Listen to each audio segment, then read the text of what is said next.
Forever Dog. Okay, 3, 2, 1, and then I guess what happens? The best show starts? What? Okay, everybody. Hey, welcome to the best show. 3 hours, the best 3 hours of your life every week here on the Forever Dog Network. Very exciting show tonight. Lighthouse Confessions is back. A classic topic we're bringing back. Now, you ask yourself, what is a lighthouse confession? Well, let me tell you about this. Everybody's got secrets. Everybody's got confessions they want to make. You call in 201-989-0012. You call up anonymously. You can even disguise your voice a little bit if you want. And me and you will be in a lighthouse together, a very secret, private lighthouse that nobody knows where we are, and you just tell me your confession when nobody knows who you are, and the world will then hear your story and feel whatever they're going to feel about it. They're going to feel, but it's a way for you to unburden yourself, to lighten your psychic load, so to speak. 201-989-0012. It's going to be a good one. Get in on those phones now. And I tell you from the bottom of my heart, it's the best show. Begin, please. Best show. Best show. Best show. Keep on laughing with the radio on Tuesday night. On Tuesday night, when all the other days have got you down, you'll feel alright. You'll feel alright. Over on the best show. Over on the best show. Best show. Best show. Best show.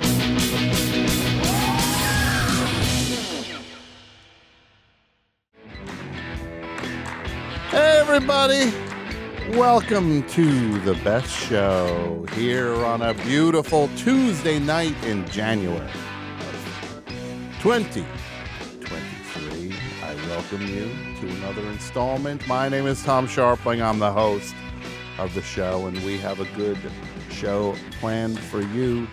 Tonight, we're going to do Lighthouse Confessions. As I explained, the way it works, you call 201-989-0012. You don't say your name. And you can even disguise your voice if you want a little bit. And it'll be me and you in the lighthouse, away from everybody else, and you give me the confession. And I'll talk to you about the confession, whatever you want. We'll make it happen. We'll figure it all out. But it's a nice thing. You're not going to get hurt, sold out, torched, whatever. That ain't my style. You know that. You know that ain't my style. So, again, call 201-989-0012 to get in on the action. Coming up shortly, Lighthouse Confessions. And I want to say this also to anybody who's listening to this. I'm telling you, we're doing some pretty amazing stuff on the video side of things for the best show. It's an audio show. Of course, it's an audio show. I know that. You know that. It will always be audio first. But I'm telling you, this video is pretty bleeping sweet, what we got going on right now. And, yeah. All of these things. Where do people get the video now?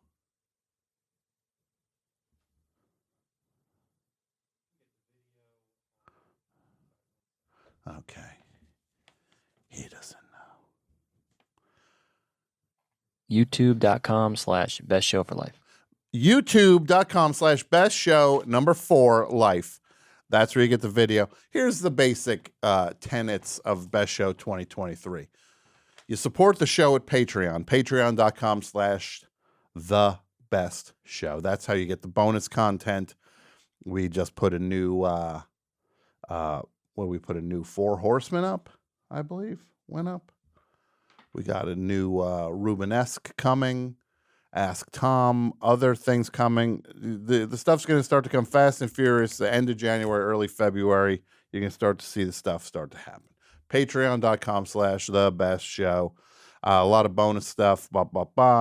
You also get the ad-free version of the Best Show over on the Patreon, the ad-free version. You also get the ad-free version if you're a subscriber to Forever Dog Plus, which is foreverdog.plus. And you make sure that on your podcast app that you are subscribed to the Best Show and you rate it and you review it and be nice. Be nice. And again, the YouTube is youtube.com/bestshow4life. And that's also Best Show 4 Life is where you check us out over on Instagram, TikTok, Twitter, all those fun places. So yeah, that's as Montel Jordan once said, this is indeed how we do it. So please, let's respect Montel Jordan. We just heard from David Crosby when he was a member of the Byrds. Everybody's Been Burned, one of the all-time great songs. I feel like it's the best song he's ever written. Love it so much. Years ago, David Crosby called into the Best Show. Our esteemed producer, Jason Dudio Gore, was basically tapping him on the shoulder on an E-tap on Twitter, and finally got him to call in. And it was a nice conversation, a nice, unexpected, unprepared conversation I had with David Crosby. Not David Cross, David Crosby. Cross, not Cross. Yeah, it was great. A little behind the scenes on that one was he called up and something to the effect that I didn't know he was calling up. And I said to him, hey, Everybody's Been Burned, I think is one of the most beautiful songs ever written. It's one of my all-time favorites. And then he said something to the effect of, oh, you like the old stuff. And then I was like, no. I was not prepared. This was not a planned interview. If it was a planned interview, I'd have listened to everything, the new stuff, the old stuff. But truth be told, I wasn't cranking the new David Crosby album on my own that week. So I was like, no. I'm like, davidcrosby.com. While I'm talking to him, I'm typing away silently like a little Christmas elf. David Crosby. I was like, no. I like Star Searcher, whatever the name of the album was. And then he went, okay. Then after that, we had an amazing conversation. So rest in peace. David Crosby passed away a few days ago. Rest in peace to David Crosby. You can also listen to me and the aforementioned Jason Dudio Gore, AP Mike, and Pat Byrne doing our show So Far, which is the Crosby, Stills, Nash, and Young catalog recap, year by year, album by album, all the way through, beginning to end. Yeah, we went all the way through the whole thing, Jack, and I developed. Look, he was never my all-time favorite. I'm not going to silly pretend. Oh, he's gone. He was my hero. He was not. It was not my scene. But listening to that podcast, I mean, doing that podcast and listening to all the catalog, I grew to respect where the guy was coming from. I get it. I get who David Crosby was, and I grew to appreciate who this guy was and the struggle and all the stuff he went through in his life, the ups and the downs, and yeah, it was pretty special to get to know a guy who I was not the world's biggest fan of, and to develop this appreciation through his music. And he's one of those people who he found it later in life. He got the songwriting got prolific. It was a thing. He found his peace later in life, which is something that I guess we can all aspire to. So rest in peace, David Crosby. Now, do we have AP Mike here tonight? AP Mike, are you around by any chance? AP Mike. I am here, Jerry, Tom. listen, How are you? Listen, I'm good. I'm good. Listen to the pep in this guy's step. You'd think you listen to Fred bleeping a stare, the way he was clicking his heels and dancing around the room. The brightness. I love it. How are you? You're good. You're good. I'm glad. Mike. Yeah. You, last week, first of all, I want to offer my condolences to you slid all your chips in. Yeah, $20. $20. You made a bet. You made a bet with engineer Andrew. Yes. On the Best Show. And Andrew is an Eagles fan. He's a fan of the Nemi Eagles, as they say. He likes cheesesteaks. He likes parking in the middle of the street. He likes all that stuff. He likes whipping snowballs at Santa Claus. Everything all the traditions, all the great Philly traditions. Mm-hmm. And you, Mike, are a diehard Giants fan, whether it's LT or The ups and the downs. Phil Simms or Y.A. Tittle, for example. Like you've cheered them all on, from Y.A. Tittle to Eli Manning to Eli Apple. Mm-hmm. You cheered them all on, and you both stepped up to the plate and made a bet. And Yes. Mike, I'm sorry to tell you, if you didn't hear yet, Mm-hmm. you lost big. I did. Yeah, it was a horrible game. That was a rough one. It would have been easy to accept if it would have been competitive on any level, but it was not. No. So, yeah, a complete nosedive. So, Mike, now you, in this bet, you have to pay Andrew 20 big ones. Yeah. And you have to read something? Yeah, I received a statement today, Tom. Yes, okay. I know. And- Look, I know nothing about. I've heard none of this. It's Yeah. all new to me. So, And there are a lot of things in this statement that I did not agree with at the time of the bet. And I'm going to have to have a ruling. I think you're a fair and impartial judge. How long of a statement is this? It's What not did this that guy long. write? I'll A tract? read it quickly. Does he write like a Unabomber style tract? There's 5 What's the proclamations. difference between you're a smart guy. What's the difference between a tract and a screed? I think a screed is more emotionally charged and Okay.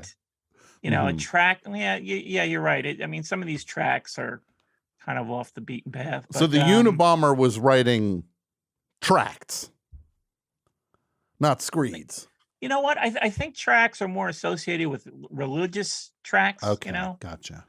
like those little things they handed you, whatever, Chick tracts. Yes, chick tracts. Yeah. the guy who would draw these Old Testament style Yeah. fear mongering. If you eat that candy bar, you're gonna end up addicted to heroin. Yeah, I think the Unabomber statement is more of a screed. Mm-hmm.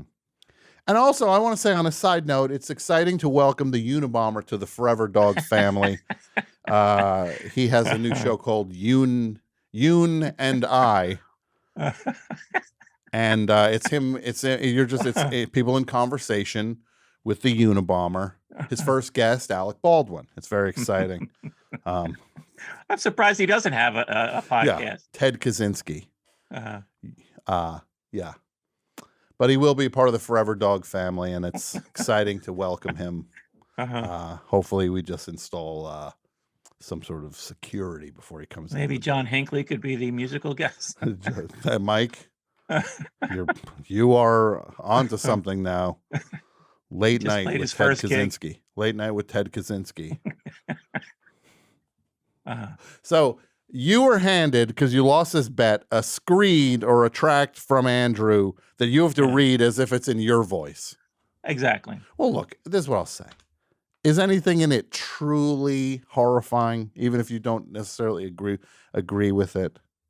No, nothing horrifying. Okay. No, but like I said, these were not. There are conditions in this that I'm supposed to comply with that were not agreed upon. Okay. Well. What if? Do you have it in you to be the bigger person and read this, and then I will deal with Andrew later? Okay, sure. And everybody can know Mike does not necessarily agree with the statement he is about to read. Okay, here we go. The floor is yours. On Saturday, January 21st, my beloved New York Giants suffered a crushing defeat by the Philadelphia Eagles. Per my agreement with esteemed engineer Andrew Gleason on last week's episode of The Best Show, and in addition to a payment of $20, I am now forced to utter the following proclamations. Proclamation number 1, Mike Lisk will forego any and all consumption of Coors for the following week. If I want an adult beverage, I must instead drink White Claw or something equally unpleasant. Wow. I can agree with that because I actually drink Coors Light. Okay. And so there's a little technicality. By the letter of the law here, I'm in the clear. Andrew, he's in the clear. He's okay. Well, he got away with that proclamation. What is proclamation 2? Until the Birds, yes, Birds, either lose a playoff game or win this year's Super Bowl, I, Michael Lisk, will not listen to any Grateful Dead song, not co-written or sung by Jerry Garcia, as he is the only member of the band with at least some decent singing and songwriting. I thank Andrew for his benevolence, as an outright Dead band was a very real possibility. How do you feel about that? You don't think you can make it? This wasn't agreed up front. Sure, of course it wasn't. So agreed. I feel like I don't need to comply. Okay. Number 3. Yeah. While I, associate producer Michael Lisk, may continue to entertain the notion that I am Brett Davis's father, the word "daddy" may not be used in this context for at least a month. This is the one I want to. Unless host Tom Scharpling decides to override this ban. That ain't happening. I ain't override. That's Mike. I want to just congratulate you. Yeah. You and I have been doing this show together for a very long time. You managed in the last 2 weeks to find a new gear. Yeah. In terms of making me nauseous by referring to Brett Davis, who is an adult, yes, as your son, and wishing him to reciprocate by calling you Daddy. Or Papa. Or Papa. Oh, I didn't know that one. Okay. Well, that changes everything. Yeah. This Papa, the Papa clause. Yeah, the Papa clause. I just don't like any. I don't like it. I truly do not like you. I don't like Brett calling you Daddy. I don't like you being called Pa. I don't like Papa. I feel like, actually, this was initiated by Brett. He referred to me as his dad one time. And you know what? I thought about it and almost instantly mentally adopted him as my son. You know. You mentally seemed- adopted him as your son. Yeah. Okay, look, that's between you and Brett and your maker. That's how I'll categorize that one. Okay. Number 4. In memory of Jason Gore's beloved dog, Hans, I will donate Andrew's $20 winnings to an animal rescue charity of my choosing. I am on board with that. Okay, 100%. that's a nice one. And Mike, all I would say is if you need help finding a qualified animal shelter, I can or rescue, I can help with that. If you want recommendations for shelters that I've worked with, I would say be great. Best, and I'm gonna match the winnings myself. You're gonna match. So you're gonna look at this. This is so the $20 that you Let's lost even it in the out bet. at 50. Let's even it out. Look at this. Look at the class act. Mike's bumping it up to 50. You know what, Mike? Yeah. You take your 50, and I'm gonna match your 50 twice. We're up to here we go. 150 goes in honor of, because look, we love Jason Dudia Gore. We all love you. Jason's dog, an amazing dog, Hans. He passed away a couple days ago. Jason's not on the show tonight. He's taking care of family stuff and taking care of that.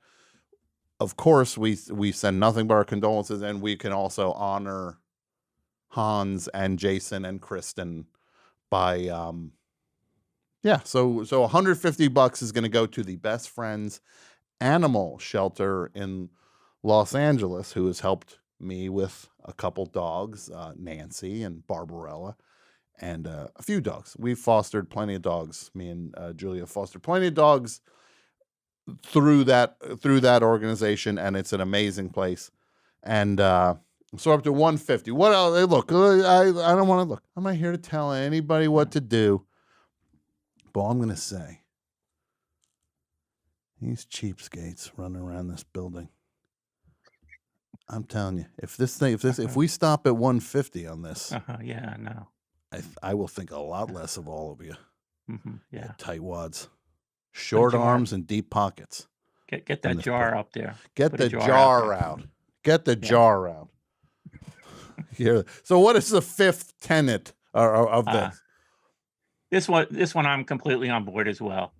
My podcast, Ekfu What, is available wherever you get your podcast. Well, that's less of a proclamation and more of a cheap advertisement. Brett Boehm coming in with $50. We're up to $200 in honor of Hans. Wow. Yeah, look at that.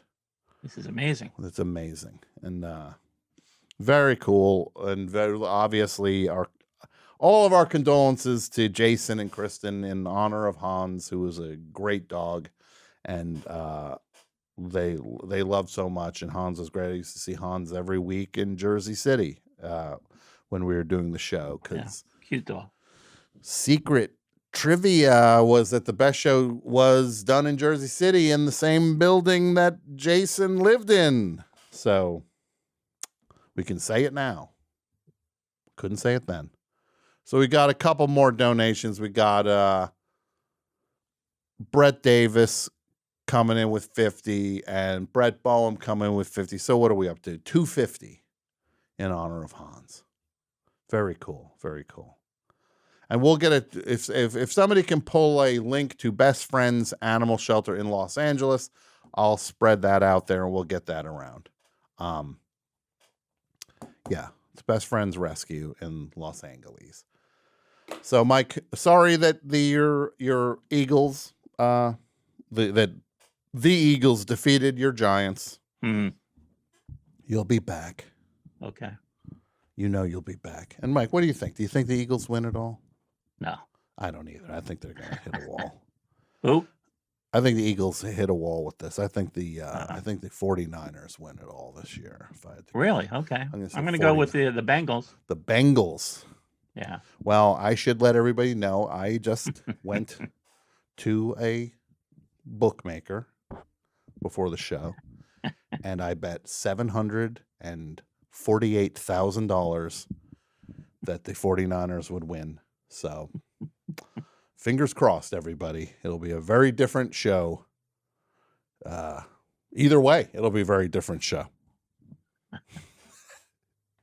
It's going to be very different, one way or another. Either I'll be pretty much just asking for money, or I'll be flashing it around like a big shot. Pat, are you there? Pat, let's say hi to Pat. Pat, the producer of the show, Pat. Hey, Tom. Hey, Pat, how are you? I'm good. Now, Pat, I want to just tip my hat to you. Last week we did a show called Rank the Hanks, and this is one of the best episodes of the best show we've ever done, I do believe. And if anybody decides to donate to Best Friends through the link, which is bestfriends.org/Los-Angeles. Whoa, the chair lowered again. What is with this chair? Tell you, I'm going to murder somebody if this chair does it again.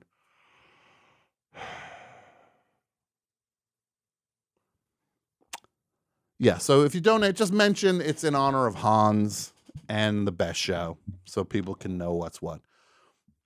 Pat, last week we did Rank the Hanks, where we ranked all the Tom Hanks characters who would win in a fight. All the Tom Hanks characters. And I'm going to say this. This is one of the most impressive things I've ever seen, Pat. I'm serious. The vote came down to Gump versus Pump. Forrest Gump versus David S. Pumpkins. And the voting was swinging hard in favor of David S. Pumpkins. But then Pat Byrne, in a very Jimmy Stewart-esque way, said, I'd like to make the next point if I could. And then Pat proceeds to make the case for Forrest Gump, and he swung the whole thing toward Forrest Gump. He made the case, but Matlock couldn't make a case the way you did. Matlock would look at what you did and be like, how the F did you do that? And Matlock had a dirty mouth. That's one of the things that gets cut out of the show. But the actual Matlock was a toilet mouth. But Pat, what was that like? What was that? Give us a little insight into that moment. Thank you for saying that. Not sure. I think I just, it's the battle of good versus evil. And it's, even though David S. Pumpkins, I guess, has some good qualities, as Connor, our guest that week had. Connor Ratcliffe had pointed out that during one of the animated specials, and which I saw actually years ago, that he had some good in him. But, it's still the battle of mostly evil versus good. And I just couldn't let it happen. And it was just, I think it would have been, I don't know. Some people could say it's too on the nose that Gump win. I think for our listenership, it would have been too on the nose if David Pumpkins won. Mm-hmm. So, yeah, it's just, it's. My argument was that it's a movie that just constantly shows this guy overcoming odds and winning, even when he's not trying to win. So It would be very out of the character's fashion if somehow he didn't find a way to pull through and win. I hear you. And you made the case. Everybody loved it. It was a magical moment. What a triumph for you, Pat. What a triumph. Thank you. Thank you for saying so. I said to myself, look, I'll be honest. The thing was swinging to David S. Pumpkins. I'm saying to myself, what point does Pat have to make on this one? God knows what this guy's about to say. I mean that in the best possible way. No, I mean, it was a late chime in. I was But suddenly you started talking and the hush fell over the room. And everybody was like, Pat's right. Pat is right.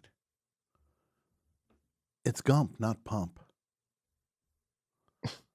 And I've gotten Well, some that's- flack. A couple stand-ups have contacted me.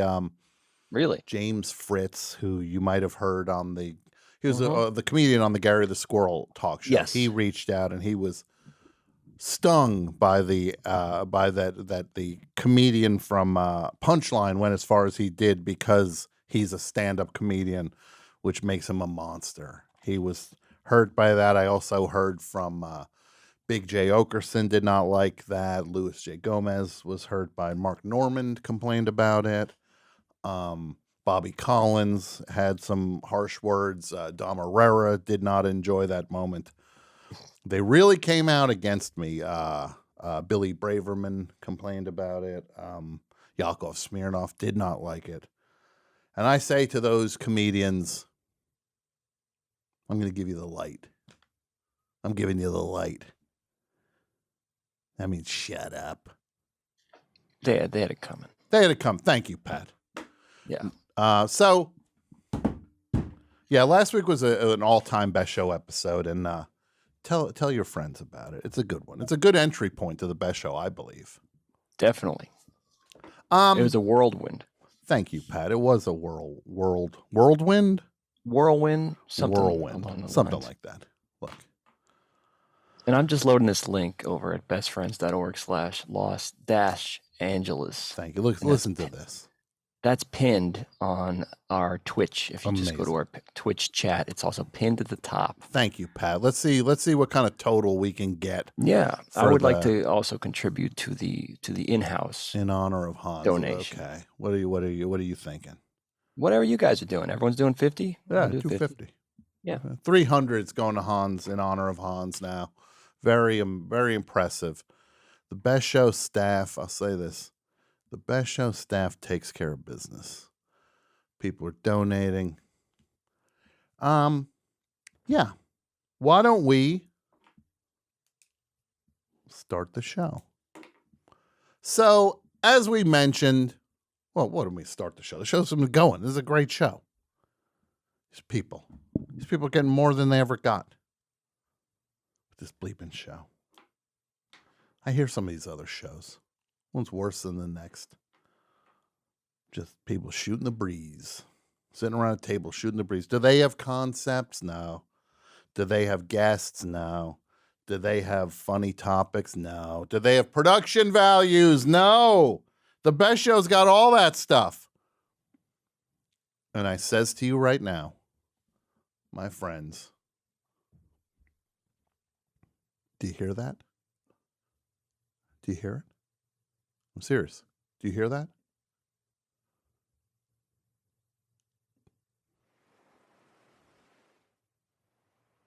Do you hear that? That's the ocean. It's time for Lighthouse Confessions.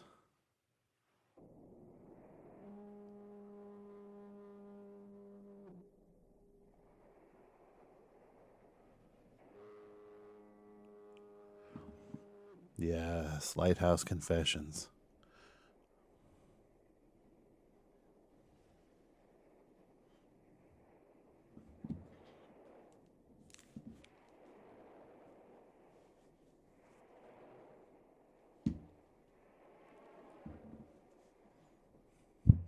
I'm wearing my jaunty Lighthouse ski cap. Ocean cap. I'm on the ocean with this. Here we go. Yeah. Look at that. That's the fog coming in for the Lighthouse Confessions.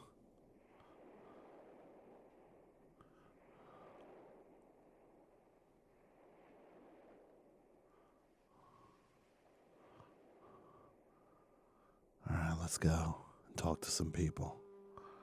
We're in the lighthouse. No one else is around. It's just you and me in the lighthouse. Hello, Best Show.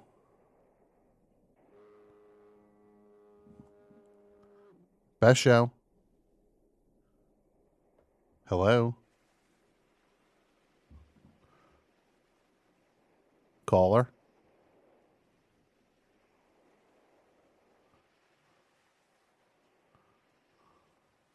I'm going to have to turn some of these things down, actually. Hold on.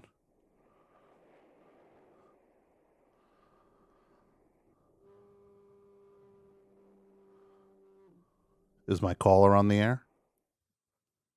Hello? Why ain't I getting nobody?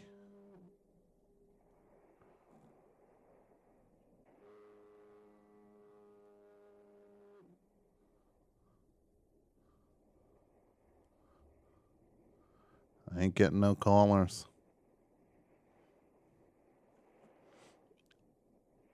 You call back, Bert. I'm going to try a different line.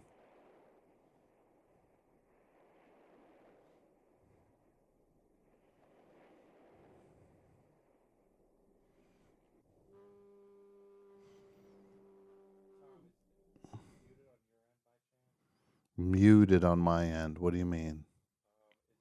Hello? There we go. Huh. Weird. Hey, Tom? Yeah. Can you hear me now? Oh, okay. Yeah, I can hear you great. Can you hear me okay? I can. Did you guys change a setting? Actually, no, we didn't. I'm not sure what was going on with that first call. All right. Well, he's here now, and that's all that matters. Welcome to Lighthouse Confessions, my friend. Do you want to give a name, like a fake name, or do you just want to say you're anonymous? I'll go with Bert as my anonymous name. Okay, Bert. Welcome to the Lighthouse. It's me and you. What is your Lighthouse confession? I got your book for Christmas. Yeah.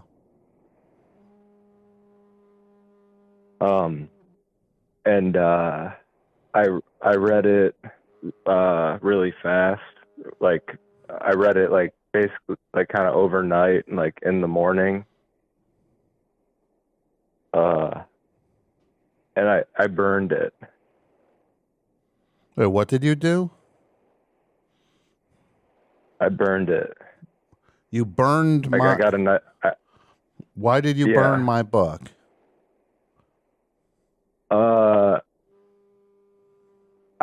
I don't know. Did you enjoy it? Yeah. But you just felt strangely compelled to burn it. Yeah, it was a weird thing. Mm-hmm. You know what I can say to you, though? I don't care. I don't care. I don't care. You bought it. Well, I'll probably buy it again. Well, good. Buy it again. Seriously, Bert. If that's your real name. Which it's not. Honestly, It's Bert, not. you burned the book. Somebody bought the book, right?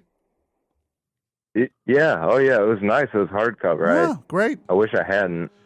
Well, all I want to say, with my book, I prefer that people read it and don't burn it. Truth of the matter, I don't care. Just burn the book. Thanks, Tom. Just burn the book. You throw the book in the trash. You do whatever you want. It counts the same for me, Jack. It was a give me fuel, give me fire, give me that which I desire type situation. Sure. Oh, who couldn't understand one of those? Give me fuel, give me fire. Give me give me those that I desire. What is the line?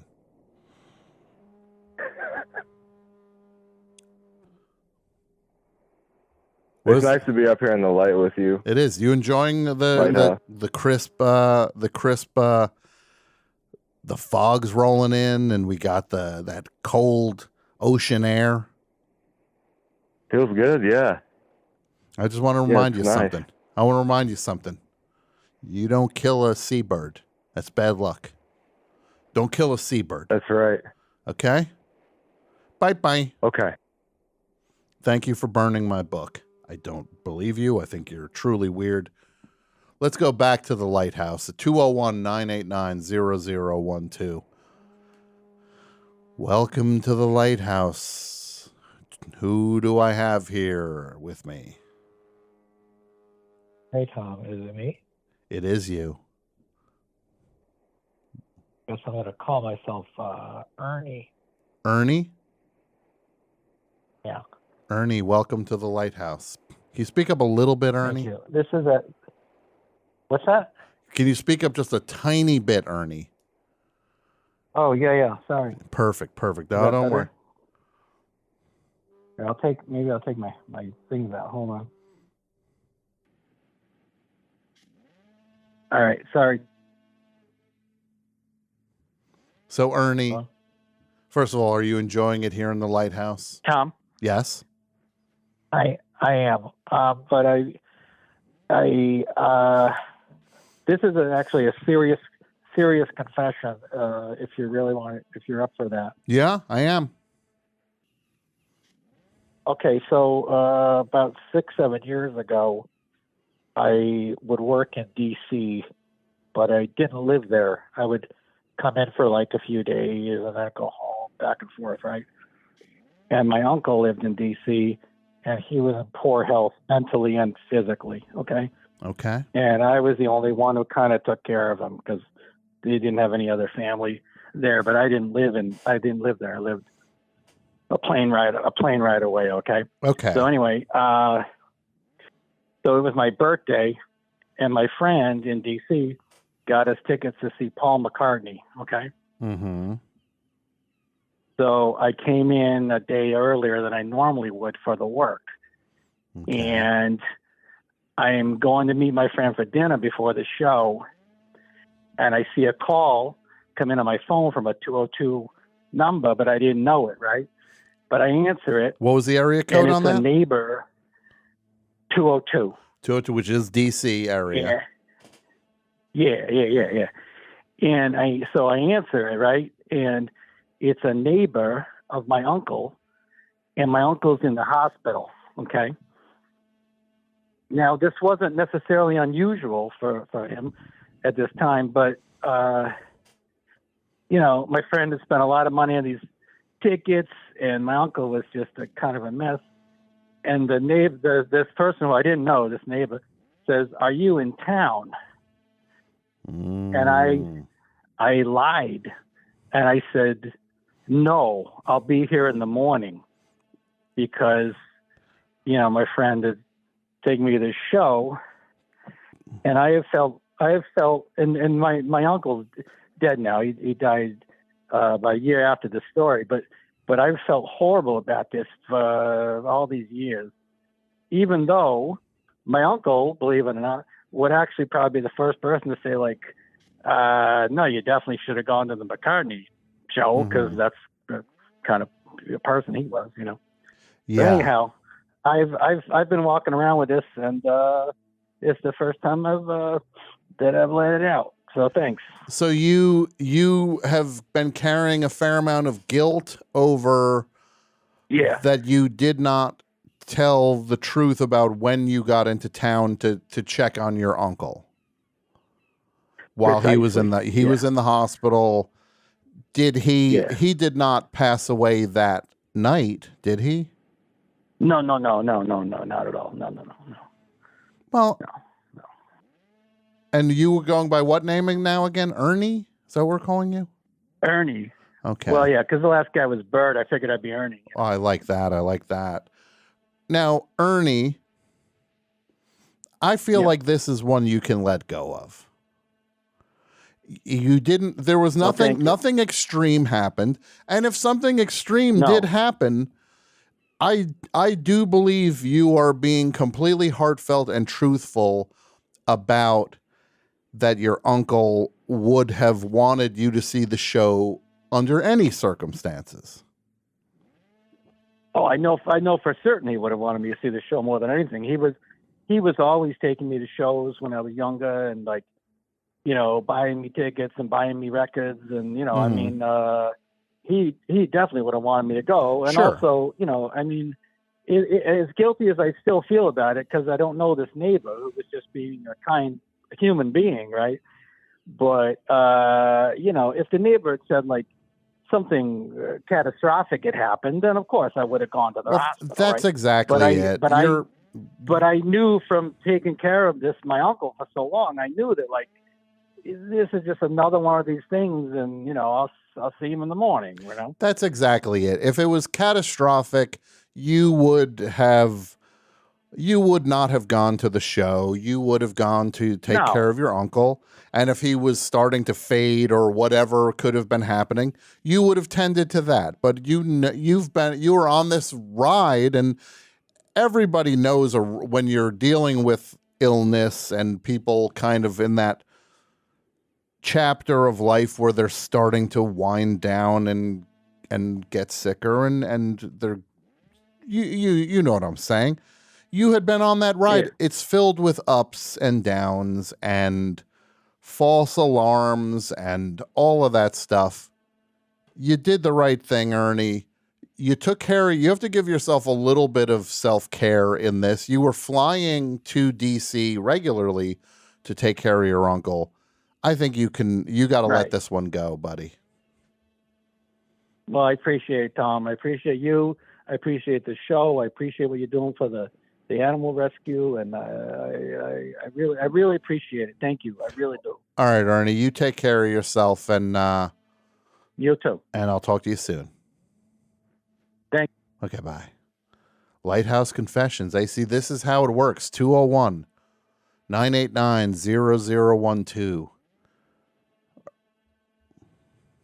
Are we enjoying the Lighthouse Confessions? Look at these production values, for the love of God.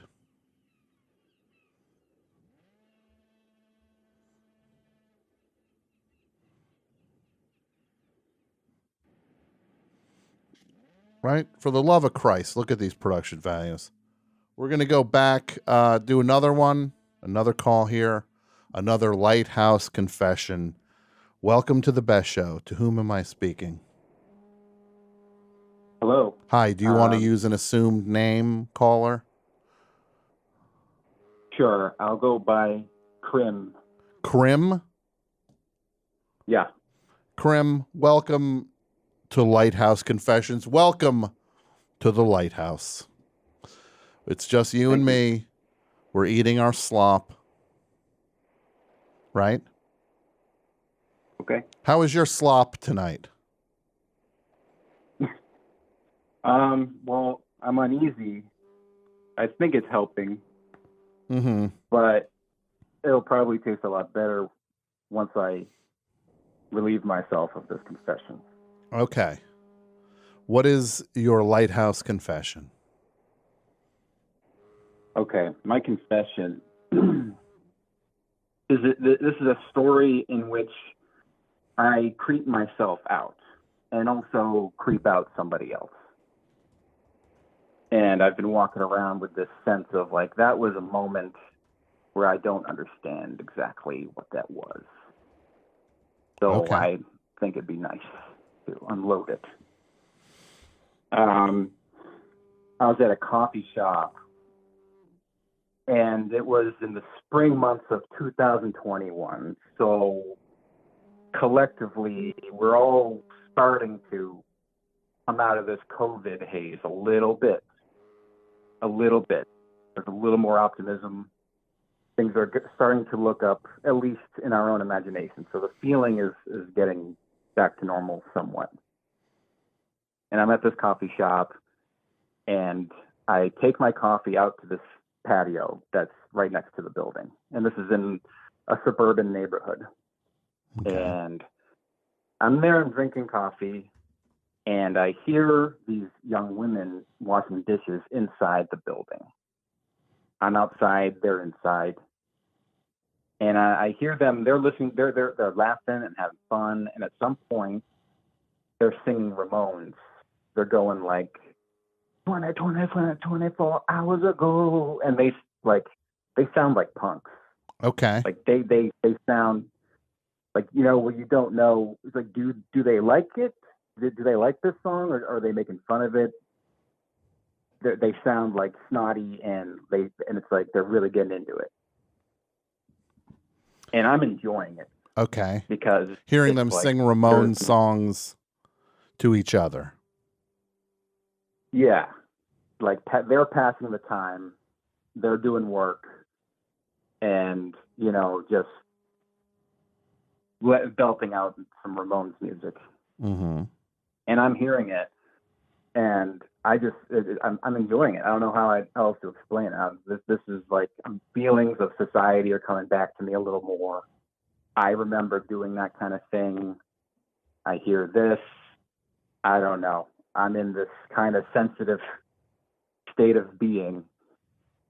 Anyway, so a young guy comes out and he's taking dishes away or something, and he hears them too, and we kind of have a laugh about it. And I say something to the effect of like, "Oh, I'm really enjoying the music," and he.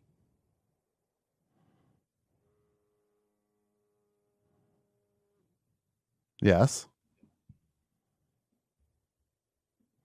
He what?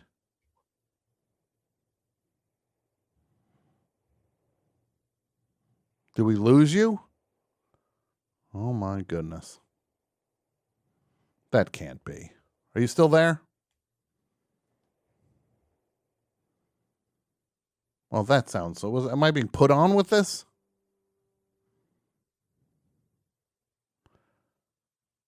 Looks like somebody fell out of the lighthouse. Call back and finish that story if you can, please. Hello, Best Show.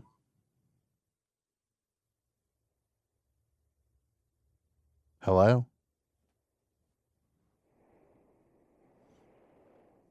What happened? What happened? Hello, Best Show. Hello? Hello, hi. Yes, hello. Hi. Can you hear me? Yes. Welcome to the lighthouse. To whom am I speaking? This is Cookie Monster. Cookie Monster. Okay. We're keeping a real Sesame Street vibe going here tonight at 201-989-0012. Tom, we have back on in the queue if you want to. Well, you shouldn't have said his name there. Oh, I'm sorry. Oh, unbelievable. Come on. Oh, this guy, it's anonymous. It's Lighthouse Confessions. Don't say their names. That's all I'm saying. We'll bleep that out. So, Cookie Monster? Yeah. Tell me your Lighthouse Confessions. First of all, how are you enjoying the lighthouse? You like the crisp ocean air? I love it. Yeah, the salty spray and the salty spray. And are you worried about any sirens? Any sirens luring us to the rocks? Yeah, I'm a little worried that the lighthouse might get knocked over and fall in the ocean. That's a fear of mine also. Now, Cookie Monster, tell me your lighthouse confession, please. Okay. So, when I was a little kid, probably about 6, I ate a bunch of cookies, and my mom shortly thereafter came up to me and confronted me about, did you eat the cookies? Now, how old were you at this? How old were you at this point? How old were you at this point, Cookie Monster? I'd say probably 6. Okay. And where are you at now, age-wise, more or less? 47. You're 47. So this is 41 years ago. Yeah. But you ate a bunch of cookies that you did not have permission to eat. That's correct. And then your mom said what? Did you eat the cookies? And what did you say, Cookie Monster? Oh, I protested. I swore up and down I didn't eat them because I knew I was in trouble. Mm-hmm. Then what happened? Then she didn't believe me because, neither me or my brother, and I'm sure she could figure out which one did it. Mm-hmm. I probably had cookie crumbs on my face. I probably had chocolate chips on my face. So she asked me, she pressed the issue, and so I started to, started the waterworks. Started crying. So you started Swearing crying, I didn't do it. but you're a big phony baloney. Yes. You ate the cookies, and you were just straight up now doubling down on your lie. Yes, 100%. And what is that? So how did this end? So my mom apologized for accusing me and gave me a hug. Wow. Who did she think ate the cookies? Your And brother? Now, later, many years later in life, I thought to myself, I'm like, was that a lesson? Like, she 100% knew I ate the cookies, and by apologizing and gave me a hug, instilled a deep-seated guilt in me. Yeah, like, that's interesting. I'm, That is very interesting. You feel that she looked at her own child and said, "What a little liar." Yes. My own kid lying right to my face. And it worked. I still can't forget it. 41 years later, I still can't forget it. Is your mom still around, Cookie Monster? Yes, she is. What would you think about getting your mom to call in and telling her this?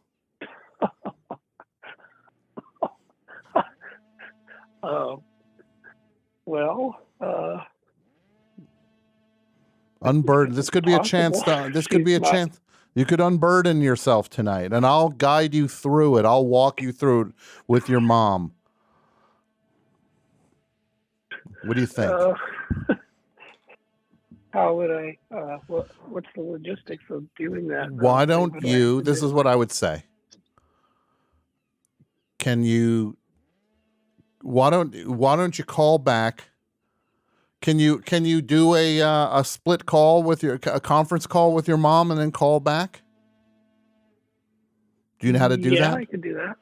If you do that, then we'll put you right through, and then we'll look. And nobody has to. I'm seeing people in the chat. Well, I'm not going to call if they're going to make me. I'm not making anybody do anything. If Cookie Monster, if you don't want to do this, you don't do it. I'm just offering you the option of this if you want to. I personally think it would be a positive thing. You can unburden your thing and stop this shame from growing and growing and growing. Okay.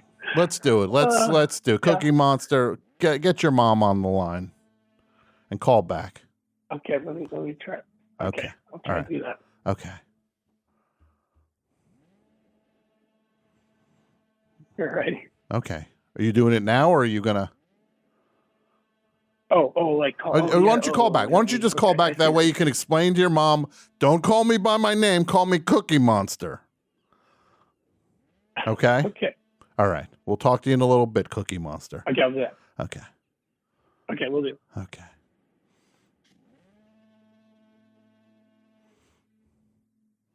Hello, Best Show. Is this Krim? Krim is here. Yep. Krim, you were telling the story about hearing the kids singing the Ramones songs, and you said you were talking to someone else at the coffee shop, and how did that exchange go before the line cut out? Okay. So the young man that comes out of the shop, he works there. He's bussing a table, and he can hear them, and we have a laugh about it, and he says, "Oh, that's funny. They don't know you're out here." And then I say to him, "Yeah, let's keep it that way." And I see his face. It's the face of the guy who realizes he's talking to someone who's maybe not so good. Like he thinks you're a creep all of a sudden.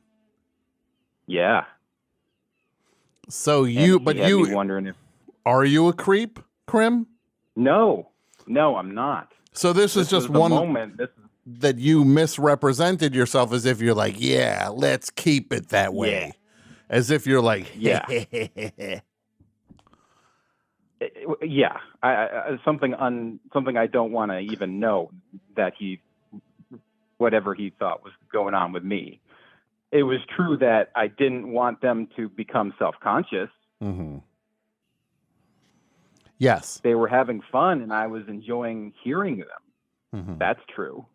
Yes. If that's creepy, then it's creepy, but it's not creepy to the extent of this guy's imagination. It's not like you climbed through the wall of their clubhouse. No. You know what I mean? It's not like you were in a public place, and this was just a miscommunication.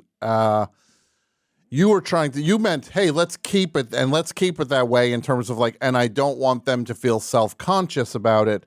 But for you, it made you look like you were just some sort of lewd, like an interloper, a prevert, all of that stuff.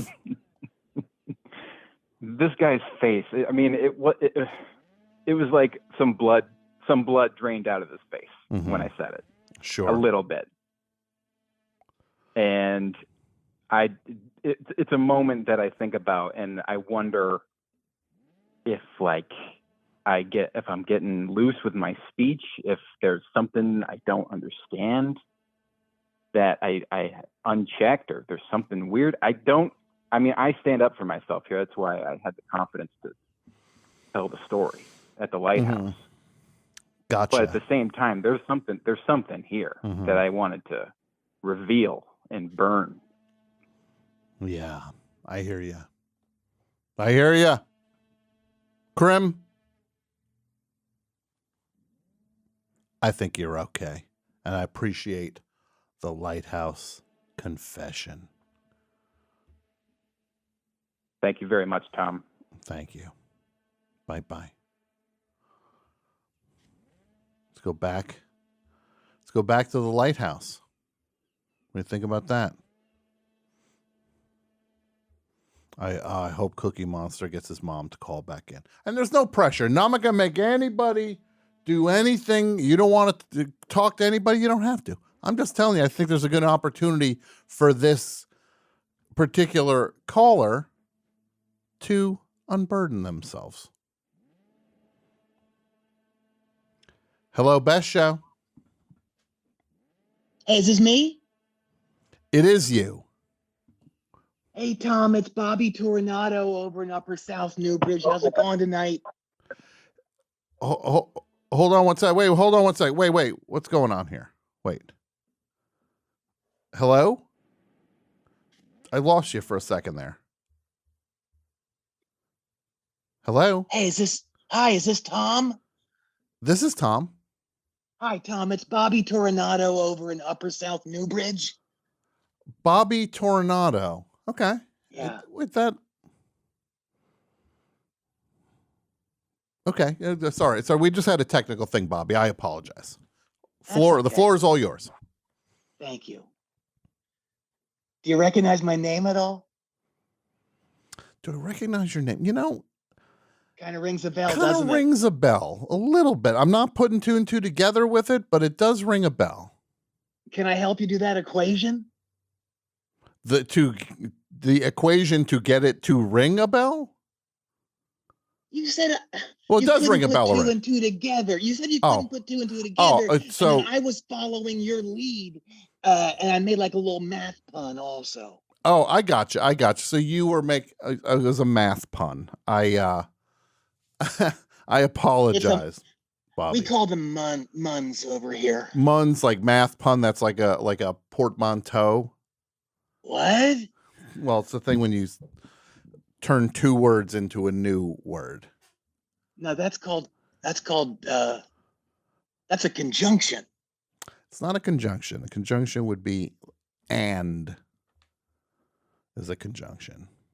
Oh, well, I didn't go to Harvard like you. I definitely did not go to Harvard, Bobby. You sound very smart.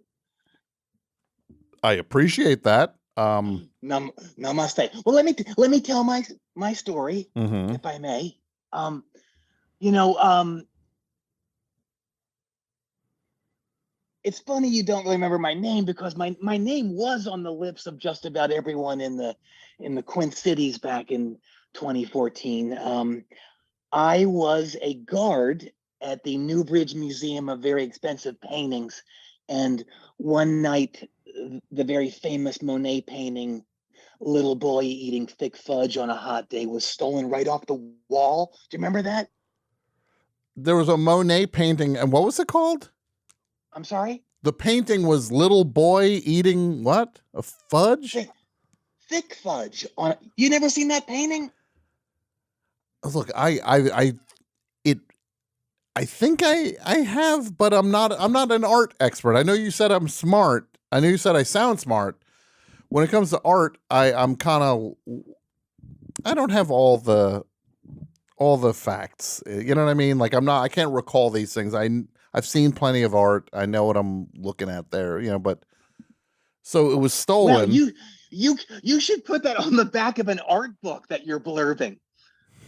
What I just rambled there?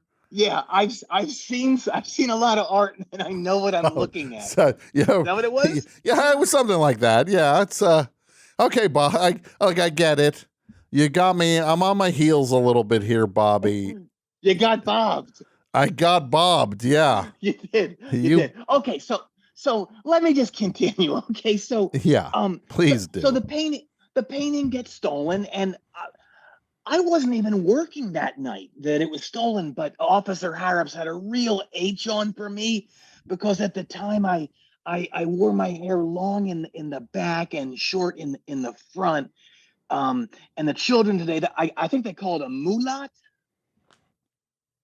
Mulat. Kind of long in the back. Oh, a mullet. Oh, is that how you say it? Oh, okay. Yes, mullet. Maybe that's it. Mulat. Oh, okay. A mulat. That's what I thought it was. Okay, it's mullet. Okay, noted. Anyway, I wore it like that because I was in a funny rock group at the time, and we started playing gigs around the Quint Cities. So that's that was kind of my vibe, and I'd rather not say the name of the band if that's okay. Yeah, I mean, look, if you want to be respectful, I get that, but you probably want to know what it was, though, right? I right? definitely want to know who it is. I'm not. Okay. All right. We were called Captain Beefheart. Wait, hold. What? Yeah, Captain Beefheart. You were in that band. Yeah. Oh, are you thinking of Captain Beefheart, the guy? Yeah. Oh, yeah. The Captain Beefheart. No. We were called Captain. As a captain. Sure. And the next word was bee, as like a bumblebee, and the next word was the word that the child writes on the wall in Raising Arizona. Fart. Okay. Yeah. So Captain Beefheart. And that's that's. And you really thought you were getting away with it with that, huh? I still do. You still think you were getting away with it? Yeah. Yeah. I mean, say what you will. That name looked great on a marquee. It really popped. So it was Captain, letter B. No, BEE, like a bumblebee. Okay, so you were just really cheating. This is a real cheat. Captain B fart. Okay. Yes, it's called creativity. Look into it sometime. Yeah, well, it's also called misrepresentation. You could look into it sometime. I don't know. You probably think that band Tom, Patty, and the Heartbreakers was a ripoff. What was it now? It was Tom, Patty, and the Heartbreakers. Can I ask you, was the comma really small, I'm assuming? It was not only small, it was clear. It was clear. Yes. So Tom, Patty. So somebody might have assumed that they misspelled petty. Right. But so who was in Tom? I'm assuming that band was Tom. Right. Patty, somebody named Patty, and then the band The Heartbreakers. Well, yeah, and she was also in another band that people thought was a ripoff too. It was called Emerson, Lake and Pam. Emerson, Lake and Pam. Yeah. As opposed to, so we would say ELP. I'm sure you weren't spelling the whole thing. So you'd be like, oh no, the P stands for Pam. Yeah, everyone. The rest of everyone's name was also clear. Yeah, so it just said ELP. I don't love this. Okay, well, like I said, we had a little juice for a while, and we appeared on that show Stardom or Death, which was a very short-lived talent slasher show that Trent L. Strauss created. Well, I don't know. I'm such a fan of Trent L. Strauss. I can't believe this is one that I wasn't up to speed on. It only aired for 20 minutes. So it didn't even finish airing for the first episode. No, there's so many complaints because there was a lot of blood. And what was the name of that show? I'm sorry? The name of that show was... It was called Stardom or Death. Stardom or Death, and I'm assuming death happened on the show? Yes. Yeah. Yeah, that's not great. Yeah, it was sick. Yeah, that sounds like a rare misfire for Trent L. Strauss. It does, yeah. He's batting like 990. What do you bat when you're good? I don't know. Well, I mean, if you bat six, no, it's not six. I don't know. Yeah, well, it's not hard to know though. Yeah. There's no secret to what a good batting average is. But neither here nor there. That is an album title. No secret to what a good batting average is? There's no secret to what a good batting average is. It's not going to fit on the whole spine of a CD, but it's still good. And it's like people would call it No Secret. I guess it'd be like I like No Secret, or there's no secret. Hey man, it's the 25th anniversary of No Secret. What do you think they're going to do? Yeah, original bass player's back for the reunion shows. He's back and he can play with one hand now. I don't know where that came from. Yeah, so that should be on the back of something. Of a jersey, like a baseball jersey. He's playing with one hand now. Yes. All right. So Harrops is really on me. He thinks I did it. Okay. And as the investigation goes on, it's just every microscope is on me, even though I flagrantly denied any involvement because Captain Beefheart's record release party was that night at Los Amigos. And I'd rather not say the name of the album that we were celebrating, if that's okay. Oh, you can't say something like that and expect me to just breeze past it. You can tell me. What's the name of the album? First, I'll say that it was the follow-up to our debut album, which was called Easy Buzz It. Easy Does It. But buzz it like a bee buzzes. Because we're called Captain B Fart. Sure. So you're saying that because it was Captain B Fart that you're really leaning into the B part of it. Well, we leaned into it so hard on the next album that we almost broke it. How so? Well, keep in mind that our name was Captain B Fart, and so the album was called Yellow, because that's a color of a bee, and Black, because that's a color of a bee, and the other color was brown. Yeah, that's right. No, I'm not loving any of this. Well, it was funny rock. We were like a cross. We were like a little more serious cross between King Missile and the Dead Milkmen. a more serious King Missile. Yeah, less melodic too. Wow, so you really beat those really beat those melodies out of the mix. We did. It was just like straight monotone talking. Yeah, which unlike King Missile, it with all those well-crafted melodies that is the signature of a King Missile song. Well, you know the lineage. Of King Missile? No, of talk rock. Big Bopper, Mm-hmm. King Missile, Hold Steady. You wouldn't put Neil Diamond in there at any point? Well, he sang a fair amount. He did his fair of talking also. That's fair. I mean, but he was like a sing talker. That's true. Yeah, I like just the straight talk.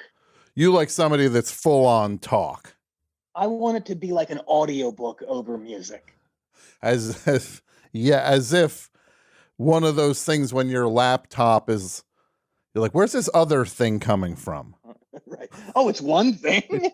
Like you're like, wait, I reopened my browser and now two things are playing at once.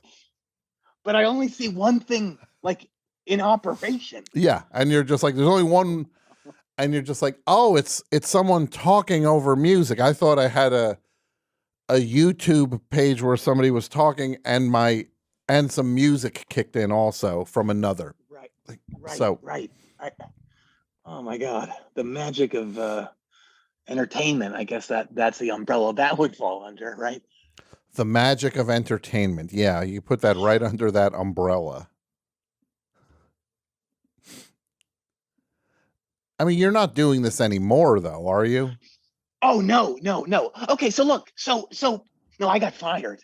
Oh, okay. I'm sorry, but yeah, I took everything off during a show, and it was in a church. That's not a smart move. No, it wasn't. No. So, all right. So anyway, I end up getting charged and convicted for stealing that painting. You got charged and convicted for stealing the Monet that you were describing. Yeah, and so I was doing hard time in the state pen in Prison Bridge before these two documentary filmmakers heard about the case and they started doing research. Okay, and what did they figure out with this research of theirs?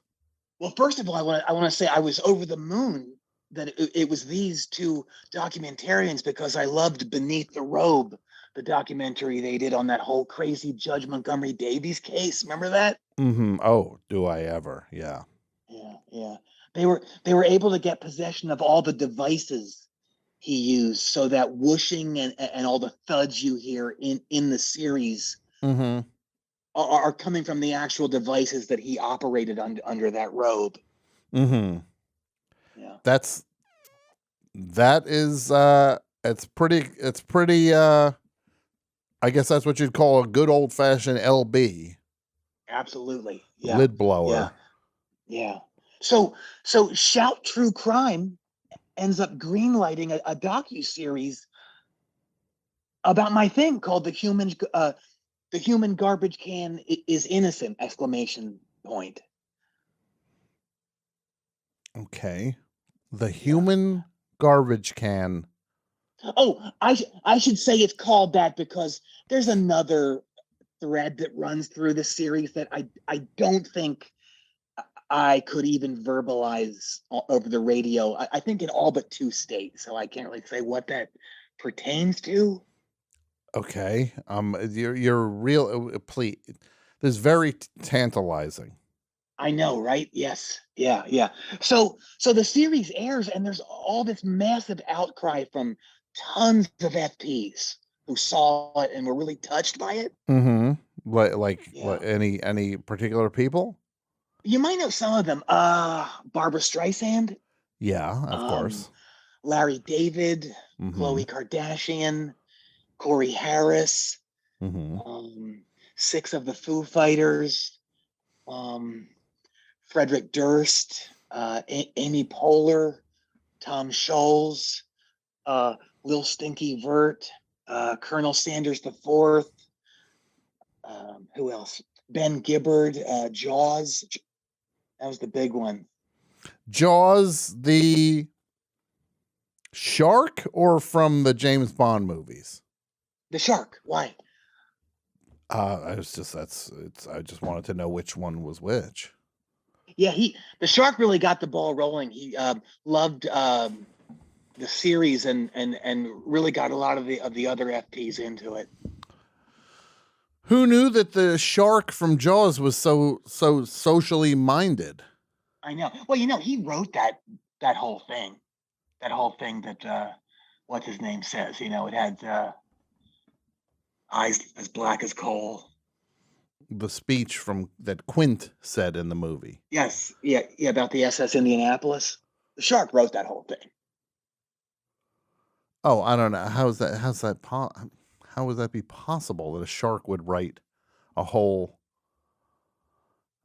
that? Well, they can't actually write, but he did dictate it. Fair enough.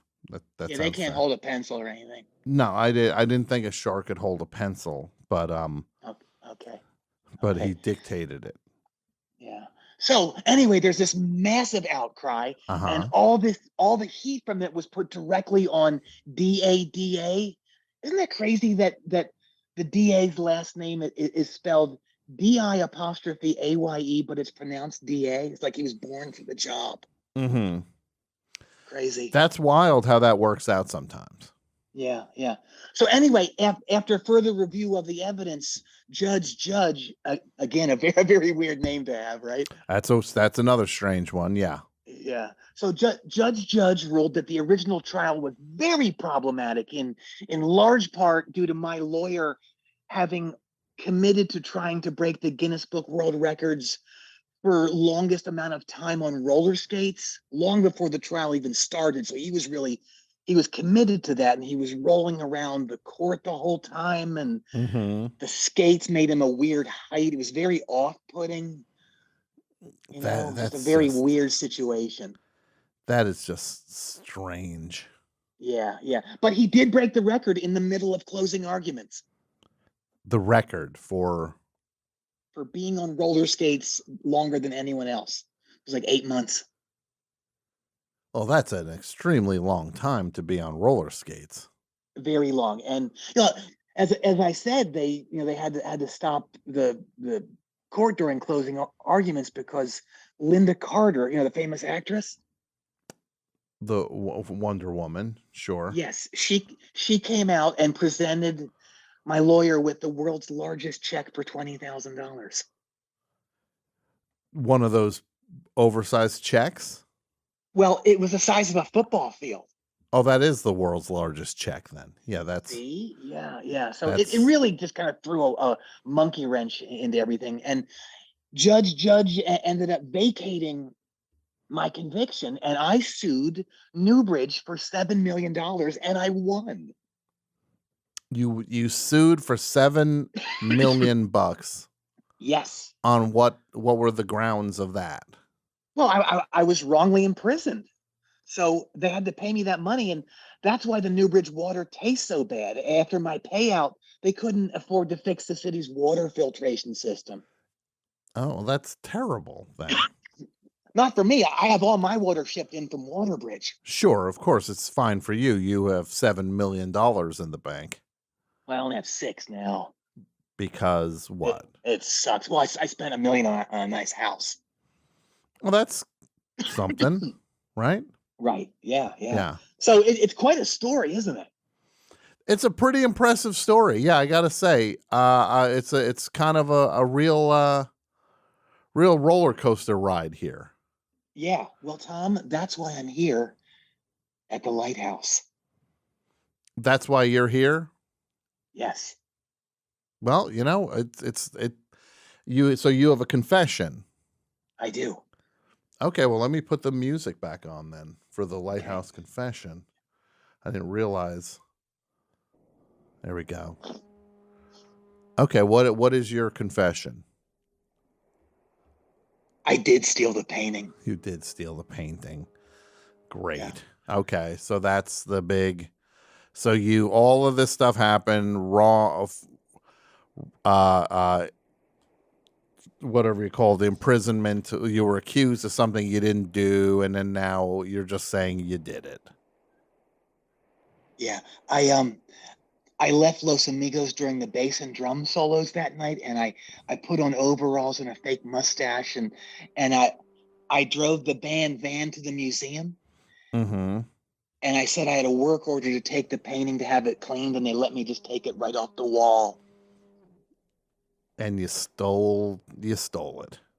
I did, but the weirdest twist. Yeah. Can you hear me over that farting? I can hear you just fine. Okay. The weirdest twist is that my mom threw the painting away. Your mom threw the Monet painting away. Yeah, she found it in my closet, and she thought I had some weird fudge fetish, and she tossed it in the dumpster behind Foot Locker Goth. Man, the Foot Locker Goth. I always wanted to go in there, but I just never did it. I know it's a vibe that you have to really have to get in there. I did pop in there the other day, and for anyone who's listening, those Air Murphys everybody wants have arrived. They got a whole shipment. Because for Peter Murphy. Yeah.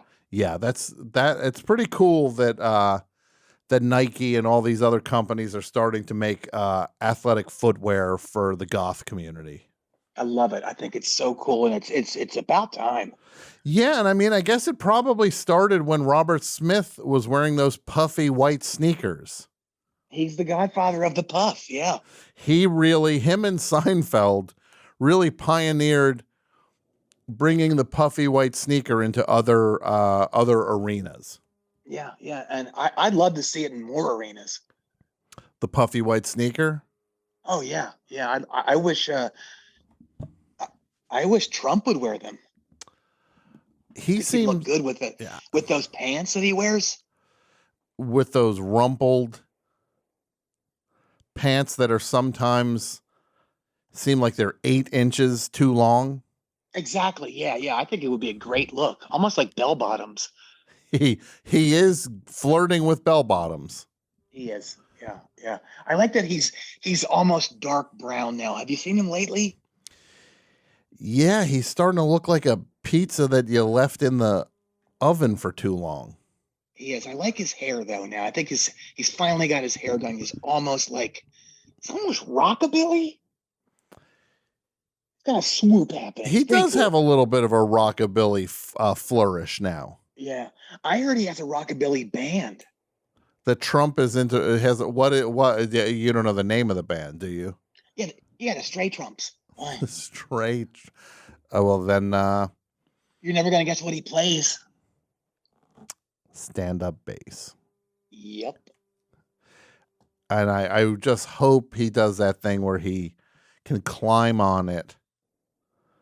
Well, he tried once, and it was splinters after he took one step on it. He just crashed right through the bass. Yeah, so now he just spins it. Oh, that's cool. It is cool. Yeah. I got to check that out sometime. Right. Yeah. Oh no. What's wrong? Oh no. What's wrong? Well, I guess what they say. I'm not even going to have time to say the clever thing I was going to say. Officer Harrison and the goons are in my kitchen right now. They're cuffing me, Tom. Oh no. Oh, I thought this thing was anonymous. Oh, you said your name. I thought that I didn't think that was your actual name. Oh, I should have made up a name. Yeah. I was asking everybody to do it. Yeah. Well, I'm sorry. What if I? It's too late. It's too late to make a name up. My name is Darvan. That's a cool name. Darvan? Yeah, is that a drug or something? I don't know what that is. It sounds like some sort of anti-inflammatory. Could be. Like you'd run into somebody at the drugstore saying like, I need to get my a refill on my Darvan prescription. It's itching again. Yeah, it's itching again. Can you please refill my Darvan prescription? Call my doctor. Right. Yeah. Yeah. Well, the joke's on these clowns because I'm pretty sure the statue of imitations has run out on this thing. So I bet it, we'll see if the statue of imitations has run out, but oh, you don't think it has? I don't know. I'm not a lawyer. Because they just told me it hasn't, so I'm pretty much Okay. effed. All right. Well, it was good to talk to you. I hope I can talk to you again. Would you accept a call from my, from where I'm headed? Probably not. Oh. Well, maybe. We'll see. Would Pat? He might, yeah. What about Jason? Perhaps. Mike? Yeah, I think it's a safe bet. Brett? Most likely, yeah. Aerosmith Rob? Aerosmith Rob, perhaps. Billy Numchucks? Billy Numchucks, never. Okay, well that's not fair. Okay, well look, I'll talk to you later. It was a fun convo, and yeah, hope you have a great night. You too. Be safe. Hey, give me one last honk. Is that better? Namaste. Namaste to you. Well, that was something else. That's a weird one. I'm going to play a quick song, and then we'll be back with more Lighthouse Confessions. This is something from our friend Steve Gunn from his album from a ways back, Eyes on the Line. No, I want to play something from Unseen in Between. Right? What do I want to play? Yeah, I want to play something from Unseen in Between. Let's play Vagabond by Steve Gunn. Back in a few. Yeah, best show back again. Steve Gunn from the Unseen in Between on Matador Records. We just heard Vagabond. Great stuff from our friend Steve. Looking forward to some new stuff from him soon. And I welcome you back to the best show. Just want to let everybody know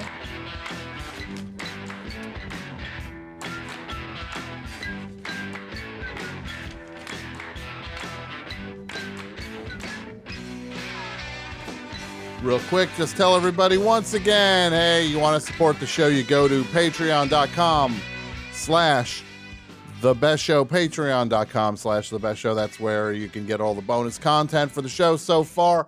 Rubenesque, Ask Tom, new things are coming very soon. We're working on them now. Some stuff should drop in February. It will drop in February. You can also go to the Patreon to get the ad-free version of the Best Show, which you can also get over at foreverdog.plus, which is the place where you get all the Forever Dog stuff, all sorts of bonus stuff up there. And make sure you're subscribed to the podcast, rating it, reviewing it, helping us out in that regard. And you can check all the video out on YouTube. It's youtube.com/bestshow4 Best Show for Life. And that's also the handle for Twitter, Instagram, TikTok, and anything else you might want in terms of your internet needs. Many options for the Best Show. Tonight we are doing Lighthouse Confessions.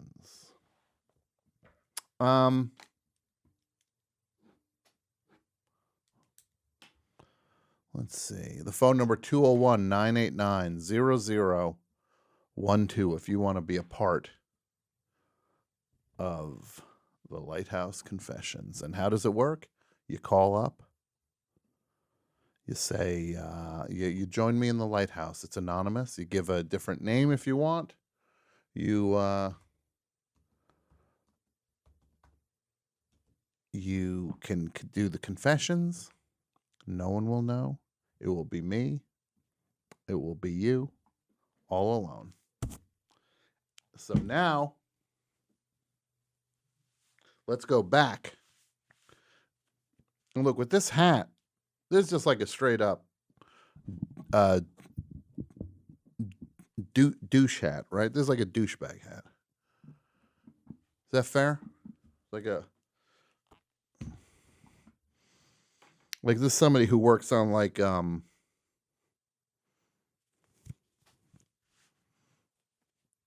Fighter and the Kid would wear a hat like this. A producer of The Fighter and the Kid would wear this.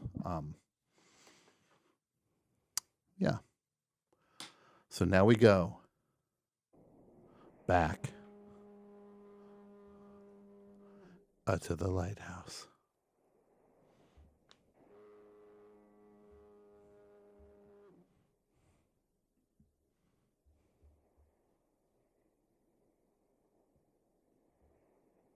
And what happened? What happened?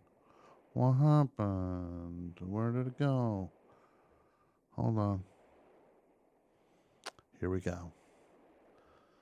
Again, 201-989-0012 is the number to make a Lighthouse confession. Hello. Welcome to the Lighthouse. Hi. Hi. To whom am I speaking? Do you have a name you want to give as an anonymous name, or well, how would you like to be referred to, caller? I already told Pat my real name, so. Say that again? With that. I already told Pat my real name, so. Well, you didn't tell him that on the air. I don't know your name. Yeah, my name is Mud. Mud? Mud, how are you tonight? I'm good. Just thrilled to talk to you. Now, tell me, Mud. First of all, how are you enjoying the lighthouse? Do you like the, we have this gross water that we pump out of the handle. We have some fire water, some hooch, strong stuff. Could take the paint off of a car. And we have some slop to eat. Yeah, I wasn't expecting the smell. The smell is something else. People generally forget about the smell in the lighthouse. It's not good. Now, Mud, what is your lighthouse confession? Okay, so I was younger as a boy. I told myself for the longest time I remember being born. You told yourself for the longest time that what? I remember being born. That you remember being born. I don't remember if I told anybody this. I think I probably did. Okay. Well, yeah, I remember being born. And you would just offer this up to people in conversation that you remember being born? I don't think I would brag, but I think it would come up like, oh, this crazy person told me they remember being born, and I would chime in. You'd say, oh, I do. I remember that. Yeah. So, Mud, what is your confession? Well, this only occurred to me. Like, I stopped saying that because it seems like a dumb thing to say anyway. Okay. It occurred to me. I was just remembering the intro to Look Who's Talking. Your phone's warbling a little bit there. Try to just hold it in the one place. It gets very muffled, and then it gets clear, then it gets muffled. It's maybe the reception out here in the lighthouse. Not going to blame it on you. Is this better? That's much better. Now say again. You used to say, "I remember being born." Yeah, I remember the whole thing. Uh-huh. And then, it occurred to me eventually when I got a little bit older, a little bit wiser, that I was just remembering the intro to Look Who's Talking. So you remember you were misremembering your own experience, confusing it with the opening to a movie, a John Travolta movie about babies. Yeah. When did you Now realize that I this? think about it, I maybe I don't remember exactly. It's been a while that I've had this, been carrying this weight. Okay. How many people do you think you told over the years that you remember being born?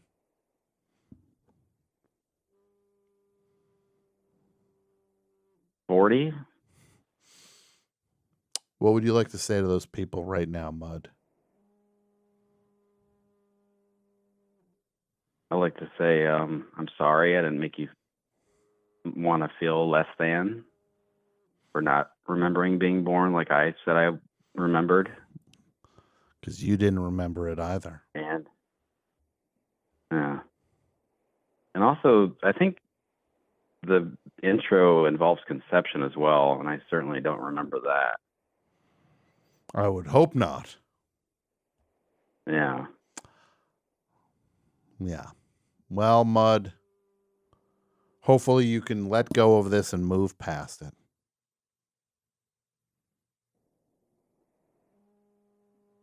Bye-bye. Back to the phones. 201-989-0012 for the Lighthouse Confessions. Welcome to the Lighthouse.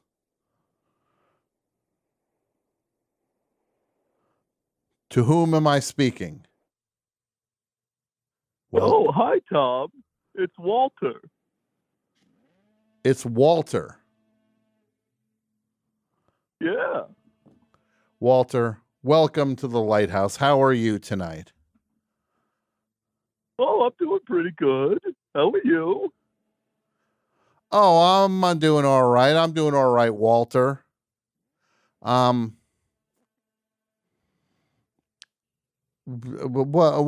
kind of confession do you have to make in this lighthouse, Walter?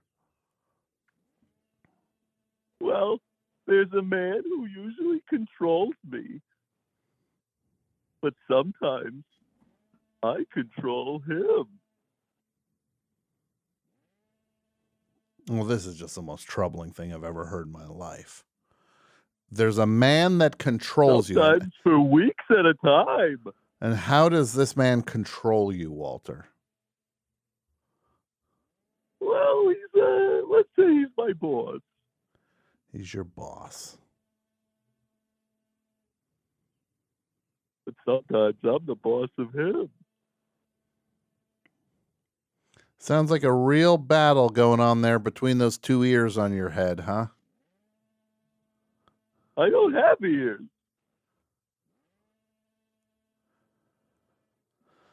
Oh, Walter.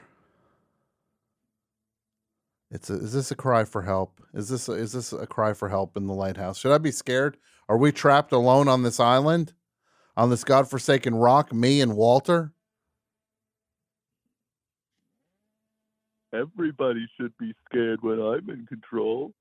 All right, now that's a threat, and I don't like threats.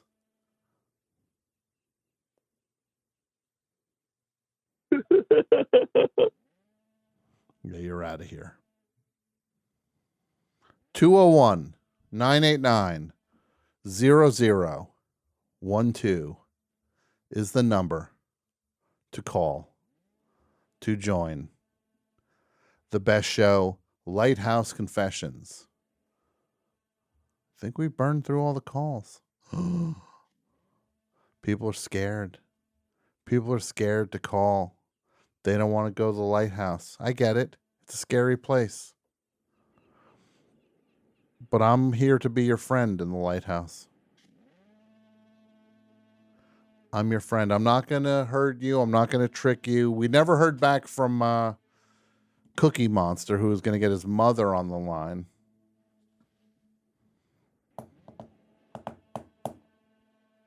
If you got a call, now's the time to do it.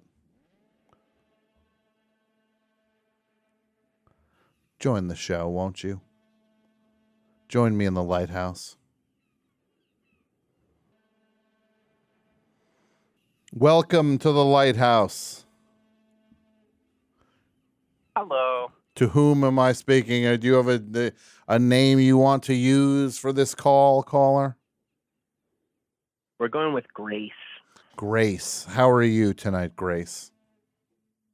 I'm all right. How are you? I'm good.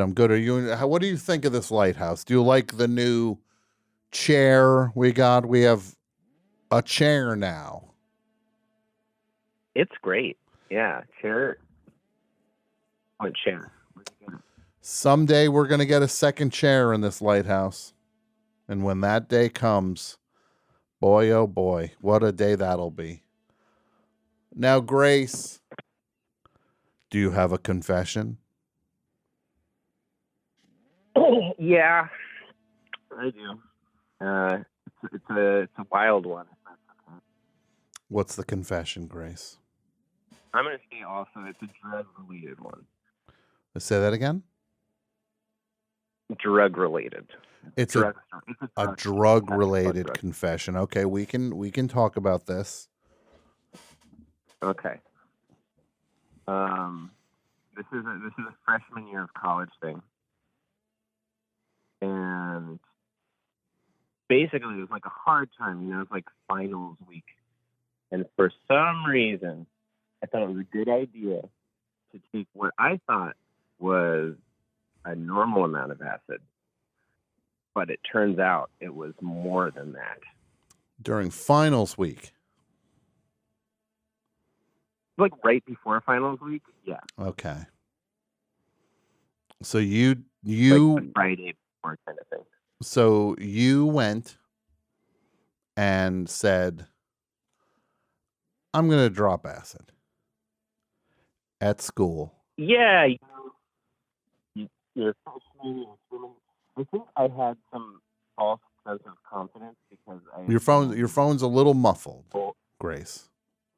Hey, hold on. Let me see what I can do about that. That's much better. I'm on speaker. Is that better or worse? I think it's a little better, actually. Okay, cool. Yeah, so I think I had a false sense of confidence because I think I had been sold like bunk acid before that. And so I thought, well, my tolerance must be high because it didn't work before. Mm-hmm. But that also gave me no real, what's the word I'm looking for? Idea of what the thing does, right? Okay, so you didn't work before. Sure. So you had a faulty gauge for how much acid you could handle. Right. So then it's the week before finals. You decide to take. Yeah. How much are you taking now, Grace?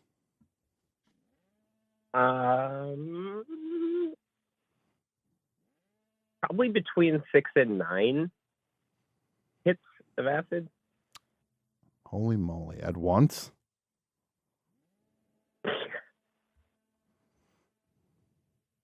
Yes. Now, all at once.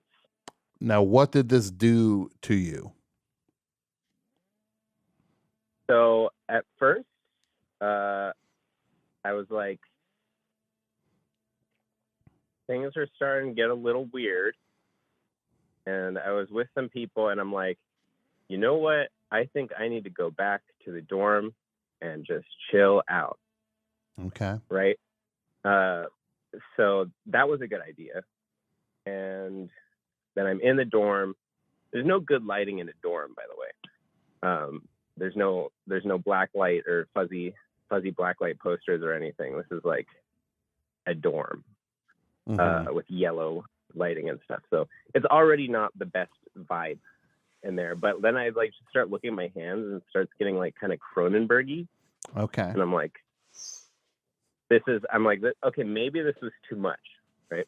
Okay. So then I actually somehow ended up in my friend's room because that seemed like a good idea to be like, I'm going to hang out in my friend's room instead.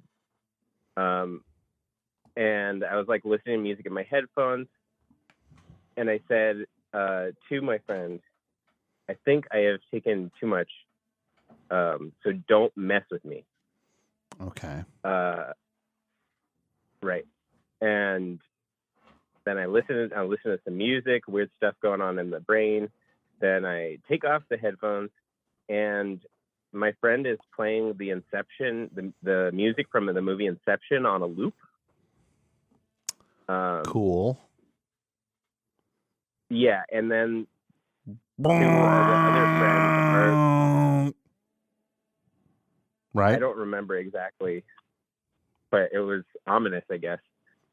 And two of the other cats were pretending they were ninjas and like pretending to stab each other. Okay. And from this point onward, that's when I don't remember anything. Okay. I mean, like I fill it in later because people told me, and it's like, okay, when somebody says it, I remember that. But it's almost like when you come out of a dream and you just remember like the vaguest things. Mm-hmm. It's pretty weird because it's like if somebody says this happened, then you can actually like remember it, but it's all gaps in between the things that you're being cued on by somebody else telling you what happened. So it got pretty wacky from that point onward. I guess I got really active. And should I condense this, or how did you get active? How did you get active, Grace?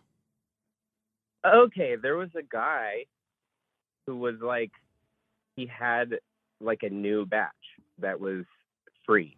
That's how this happened in that amount. It wasn't like I bought that many hits of acid and took them all at once. Sure. It was like this guy was like, here, I have this, I have to test it. And then he just kind of like cut it up randomly. And I guess I didn't feel empowered to save any that I was handed because I didn't know what the deal was. Mm-hmm. So I just put it all in my mouth. And listener, don't do this ever. Don't ever do this. Yeah. So that's how I got it. It was free. And it was a lot. So that's how you ended up doing between 6 and 8 hits of acid in one day, basically. Mm-hmm. Yeah, all at once, and it was the evening time as well. Okay. When I took it, so this is all like everything from that point onward goes on from like the middle of the night into the morning. Okay. And what did this do for your finals week? Well, we haven't even gotten to the crazy part yet. We didn't get to the crazy part yet. No. Let's hear the crazy part. Okay, so my friends, so at some point I was like freaking out and like on, all kinds of weird threads in my mind of meaning and all of these things that, the drug will do to some people, make you think like you got to do something like go outside, for instance. Mm-hmm. So I guess I'm basically like fighting off at this point, like 4 or more of my sweet mates trying to go outside. Mm-hmm. Now, eventually they gave up, I guess, or I just made it past them. But at this point, I don't have a shirt or shoes, etc. It's also like 7 a.m.-ish. So I'm like leaving the inside of the dorm to go to the outside of the dorm at like 7 when people are going to class. And I'm like screaming my head off, I guess. Okay. Also not having all of the clothes that I would need. Mm-hmm. So at that point, an officer of the law appears and I am detained in a police car temporarily.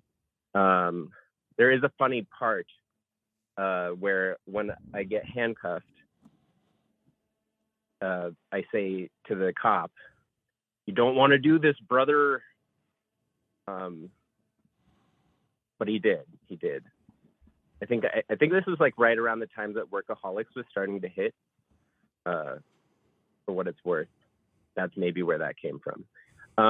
So I guess in the cop car, what they did from there was they called an ambulance, and I ended up in the hospital. But as it turns out, in the cop car, I had just kind of like been like spitting all over the place and like making a mess in the back of the cop car, to the point where one of my friends later on ran into that cop again, and the cop had a picture on his phone that he showed to my friend of the back of the cruiser after I had been in there.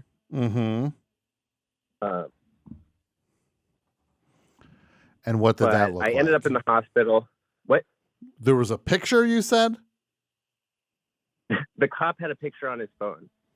And have you seen the picture? And no, I didn't get to see the picture. I mean, like, I ran into that cop again, but like not in trouble. But like no, I wasn't gonna ask to see the picture on the cop's phone, the damage that I did to his cruiser. I mean, it was a cleanup job. I didn't break anything, but somebody had to clean that, I guess. Well, so yeah, I'm taking my friends where the picture exists. Well, this is rough stuff, and this is a pretty full on Lighthouse confession, Grace. I thought I would go for it. Why not? Right? Is that okay? No, you did. You went for it. You spilled the beans. This is exciting. Grace, thank you for your Lighthouse confession. You're welcome. Take care. Bye.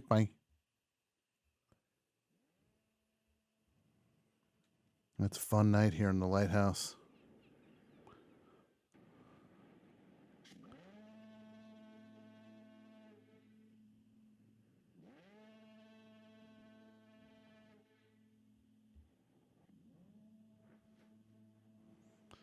Hello, Best Show. Welcome to the Lighthouse. Hi, how are you? I'm good. Welcome to the Lighthouse. What name would you like to use tonight for this Lighthouse confession? I will go by my beautiful cat's name, Millie. Millie. Yeah. Well, Millie, welcome to the Lighthouse. Are you enjoying the sea breeze? Yeah, it's very restorative. Yes, it is. And how about those canned beans? Are you enjoying those? I mean, I can make do on them. Yeah. And what are your thoughts about the bucket toilet? Any thoughts? It's definitely strengthening my quads. So, Millie, this is what I admire about you. You're always finding the positive side. You always take lemons and make lemonade. You take bucket toilets and make it into a 24-hour fitness somehow. You got to fit that fitness in. Yeah. Now, I'm big on fitness. Fitness candy in my mouth. Yeah, same. Fitness candy in my mouth. What kind of candy? What kind you got? I think I've got some M&Ms rattling around. A little too politically charged with the M&Ms. Boy, that's a great state of affairs that we find ourselves in, where I will say one thing. Finally, we got rid of those horrendous living M&Ms that were eating each other. Why have they lasted for so long? Yeah. This is the one thing I will tip my hat to: the conservatives, the Charlie Kirks of the world, the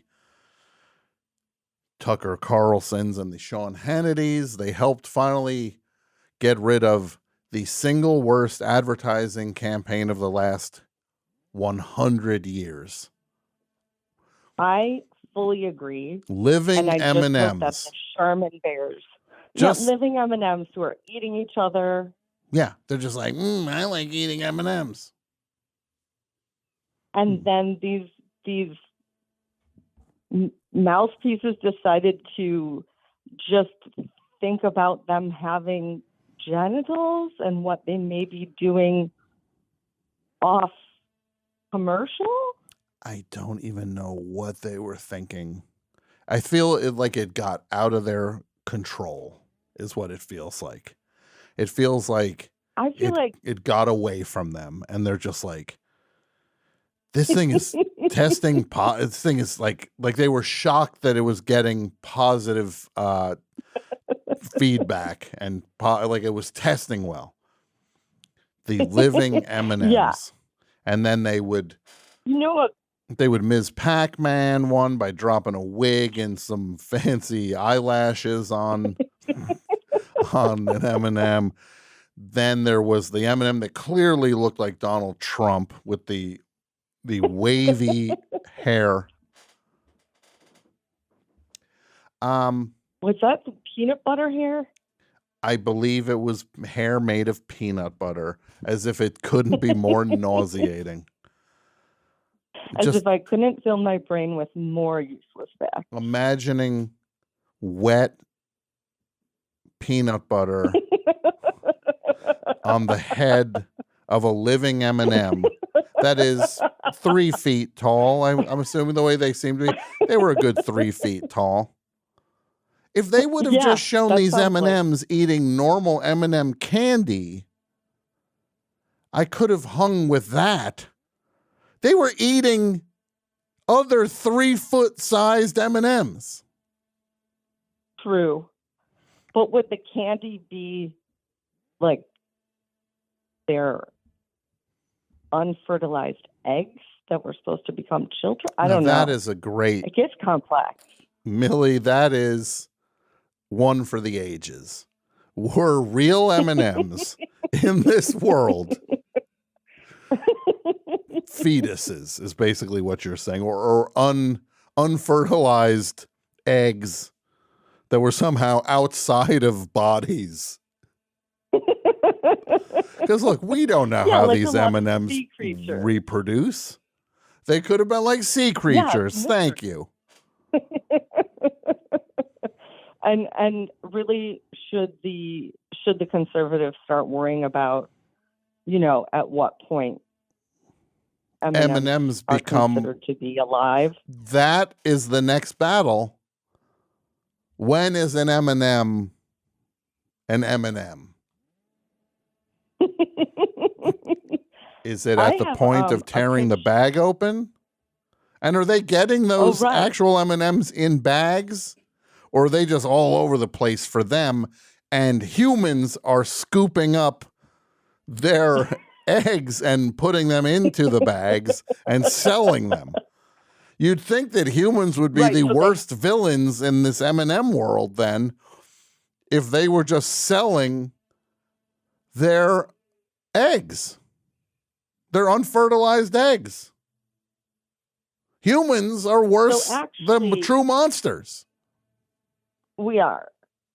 So those characters are really kept in a factory where they're forced to pump out these eggs and then have them taken from them and fed Yes, to it's us. like factory farming. These M&Ms are just bred to create eggs and that we package and sell. Millie, I'm going to pitch I'm going to pitch a movie right now, Millie, and I'm just going to say to you, this is what I need you to agree to. I'm going to do all the heavy lifting on this one, but I'm going to give you 15% of what we do here. You just say yes, you get 15%. You never have to do it. You'll get 2 tickets to the premiere. If you just say, Tom, go pitch this. Tom, go pitch this. That's what I just wanted to hear. I will buy one of those M&Ms, like 8-ball style jackets to wear to the premiere. Well, that just added a new wrinkle to everything. that should be formal wear for the premiere, is M&M based clothing. Marc Jacobs would get in because he has tattoos of these M&M. That's Marc right. Jacobs has tattoos of the M&M characters. I remember when he got those, and I didn't get it at first, but fully on board. I'll say this about Marc Jacobs getting those M&M tattoos. He said, somebody said, well, what are you, like, do you think you'll regret it? Like, why would you get that as a tattoo? What if you regret it? And he said, well, I'll figure that out when I regret it. Right now, I love it. I remember you talking about this years ago. Moved me. It moved me, and it has informed me going forward. These M&Ms have had a huge sway. They are my Tony Robbins, these M&Ms. They are the motivator. They are cheering me on in my head. But the movie, are you ready for this, Millie? I hope I'm not. Let's hear it. Planet of the M&Ms. We take the Planet of the Apes franchise and we just we pay them nothing. They don't own the word planet. They don't own the word of. They definitely don't own the word the. Planet of the M&Ms. And it's M&Ms realizing that humans are eating their unfertilized eggs and factory farming them to mass produce. Their eggs are our candy. The M&Ms fight back. Who wouldn't watch that What movie? is the punishment for the humans? Oh, the M&Ms fight back and enslave humanity. I'm up for it. In the movie or real life. Tell me what kind of tell me you couldn't imagine buying a ticket to that, right? And I'm talking with this. Oh, for sure. This is going to be a star-studded affair when we make Planet of the M&Ms. These are some of the names rattling around my head right now. Joey Lawrence, Tom Sizemore, Cheech Marin, Laura S. Dern. It's a different Laura Dern. Okay. Andy Kindler will be in this. So many other people. It's just going to be star-studded, and it really is just going to be a tour de force of. We'll get Gordon Lightfoot in there. Matsu Flex from Tool Academy. It's really just going to be a who's that. I mean, who's who of, it's really, and it's made for the big screen. We're going to hold out the way Tom Cruise held out with the Top Gun movie. This has to be a theatrical release. Oh, no question.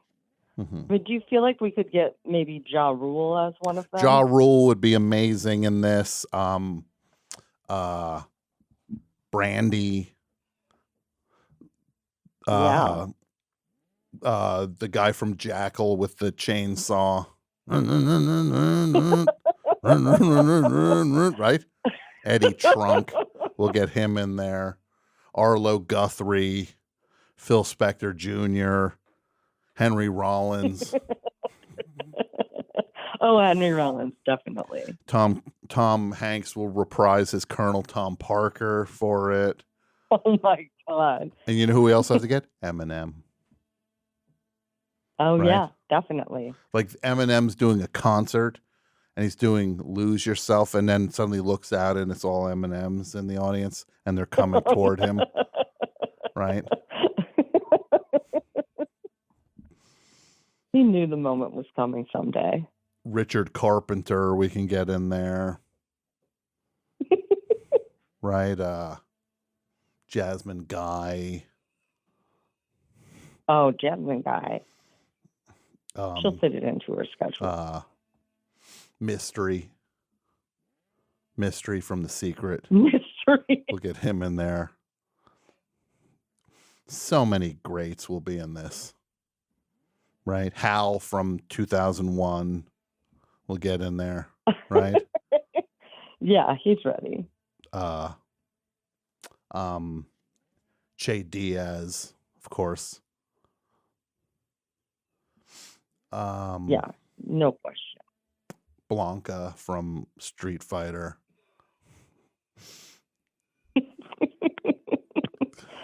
Yeah, do you think Che Diaz could have the Ken peanut from butter Street hair? Fighter. Sorry? Chun Do Li you from think Street Che Fighter. Diaz could have the peanut butter hair? Che Diaz. Yeah, let's give them the peanut butter hair. Yeah, it Kevin could work Dillon. with that hairstyle. Yes. I was actually pitching a fully different narrative M&M's idea to my coworkers, which is very useful because we are in Chicago and nowhere near any type of creative industry. But since these people are so obsessed with the potential sex lives of these M&Ms, Yeah. maybe the commercials could be, maybe someone could write an ongoing saga, like classic 90s Melrose Place style, and it could play out in the 30-second commercials. So you're looking where for the M&Ms are. This sounds less violent than what I'm pitching. Yeah, there's mostly just slapping and maybe like a boat exploding at most. How violent is yours? Yeah, well, yours mine is us being extremely enslaved. violent. This movie is going to possibly be the most violent movie ever made. It's going to make What are their weapons of choice? It's going to make Terrorizer 2 look like The Straight Story.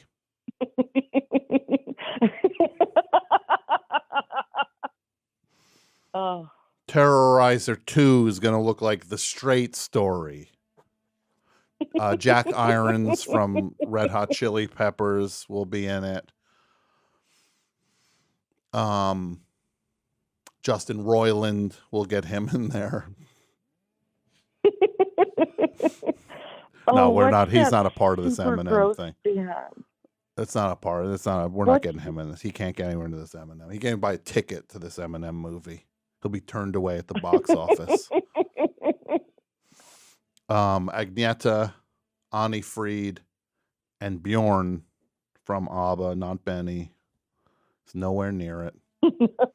Yeah, it's going to be a great movie. The Mr. Rogers bot. There's a Mr. Rogers bot. Mr. Rogers bot? Yeah. They will be in it. Yeah, it's going to be a great movie. Planet of the M&Ms. I look forward to seeing you all at the bot. And you know what else we're going to do? We're going to, this is my secret to this thing getting good reviews. Every critic is in this movie. They're all in it. Shallot,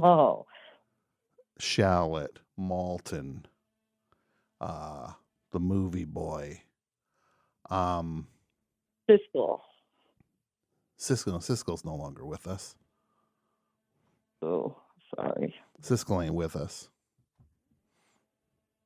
Come on, I can't keep track. I'm out of the loop. Bart Simpson will be in it. Not as Bart Simpson, though. He will be playing a different character. He'll be playing a character named Keith. So, Millie, enough about Planet of the M&Ms. What is your Lighthouse confession? This is my first time confessing, I think, to this crime. It was either 7th or 8th grade. So I'm terrible at math and years. I graduated high school in 1993, and I went to a public middle school just outside of Detroit. And it was one of those middle schools where it was just 7th and 8th grade.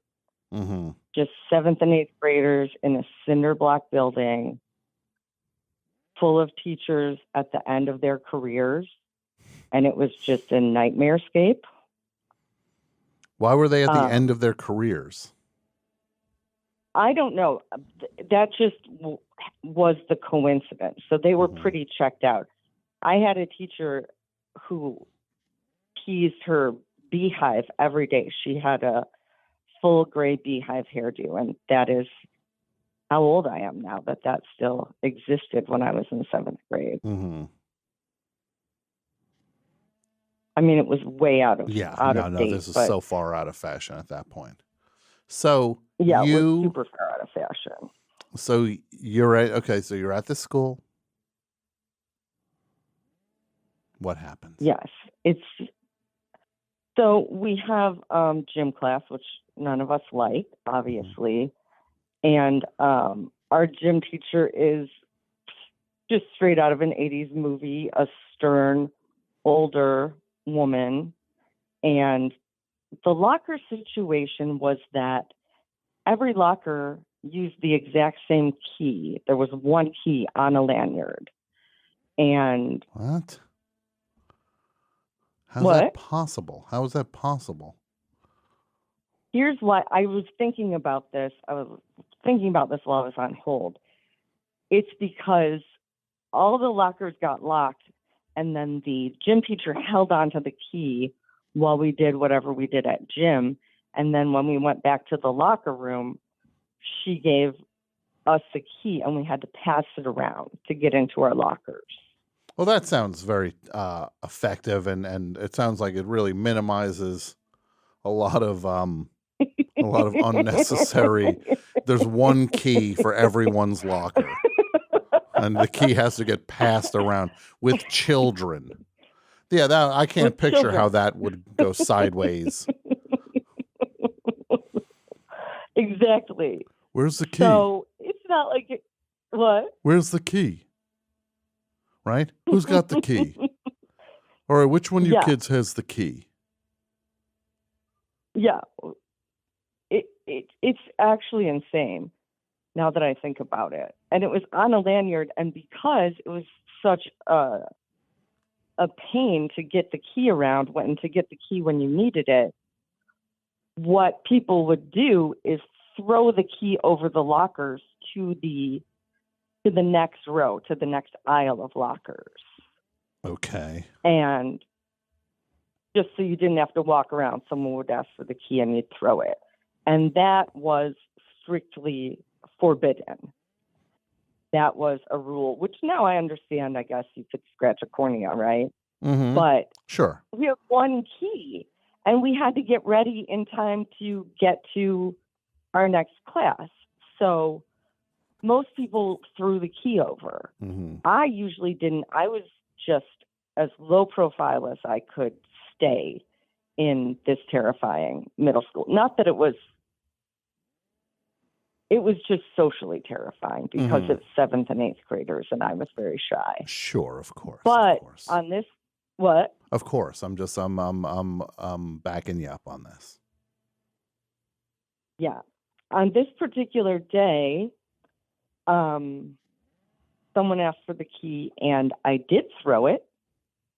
And the gym teacher saw the key get thrown, saw where it landed, and the group of us in that aisle, she came and confronted us and asked who threw the key. And I was too cowardly. I was too small a person, and I did not fess up to throwing the key. I did not confess to throwing the key. She grilled us. There were 4 or 5 of us total, and they all told the truth that they didn't throw the key. And I lied and said I didn't throw the key. And because I didn't tell the truth, we all got detention for a week, which is the only, I'd never had detention before. And I don't think any of those other people had either. Because you said I didn't. Because you said I didn't throw the key either. Yeah, I said, nope, not me. I didn't throw that key. Mm-hmm. I lied. You And lied. I let my comrades I let them take the fall with me. Mm-hmm. And how did that? So the whole Did everybody know you threw the key? no one knew I threw the key. Somehow, no one knew who threw the key. Wow. And no one suspected me because I wouldn't have been like number one Sure. on the list of suspects. Of key throwers. But then one of the girls in the group I was friends with, like not best friends with, but friends with, and all through detention, it became her like obsession. It became her like detective private eye investigation. Sure. Who threw the key? Who threw the key? And she would talk to me wondering who threw the key. And it didn't seem like she ever thought I was the one who threw the key. So she would talk. I didn't tell her. She would talk to you like, we got to figure out who threw this key because someone threw the key and I'm getting closer to figuring it out. And you're just like. Yeah, unfortunately, I'm a good liar. So I Unfortunately? Why is that well, unfortunate? It is actually. No, it's pretty useful. You like to fib. Yeah, It's no, fine. not unfortunately. You tell a tall tale now and again. Yep. So, yep. How did this is this one of those things that just faded away?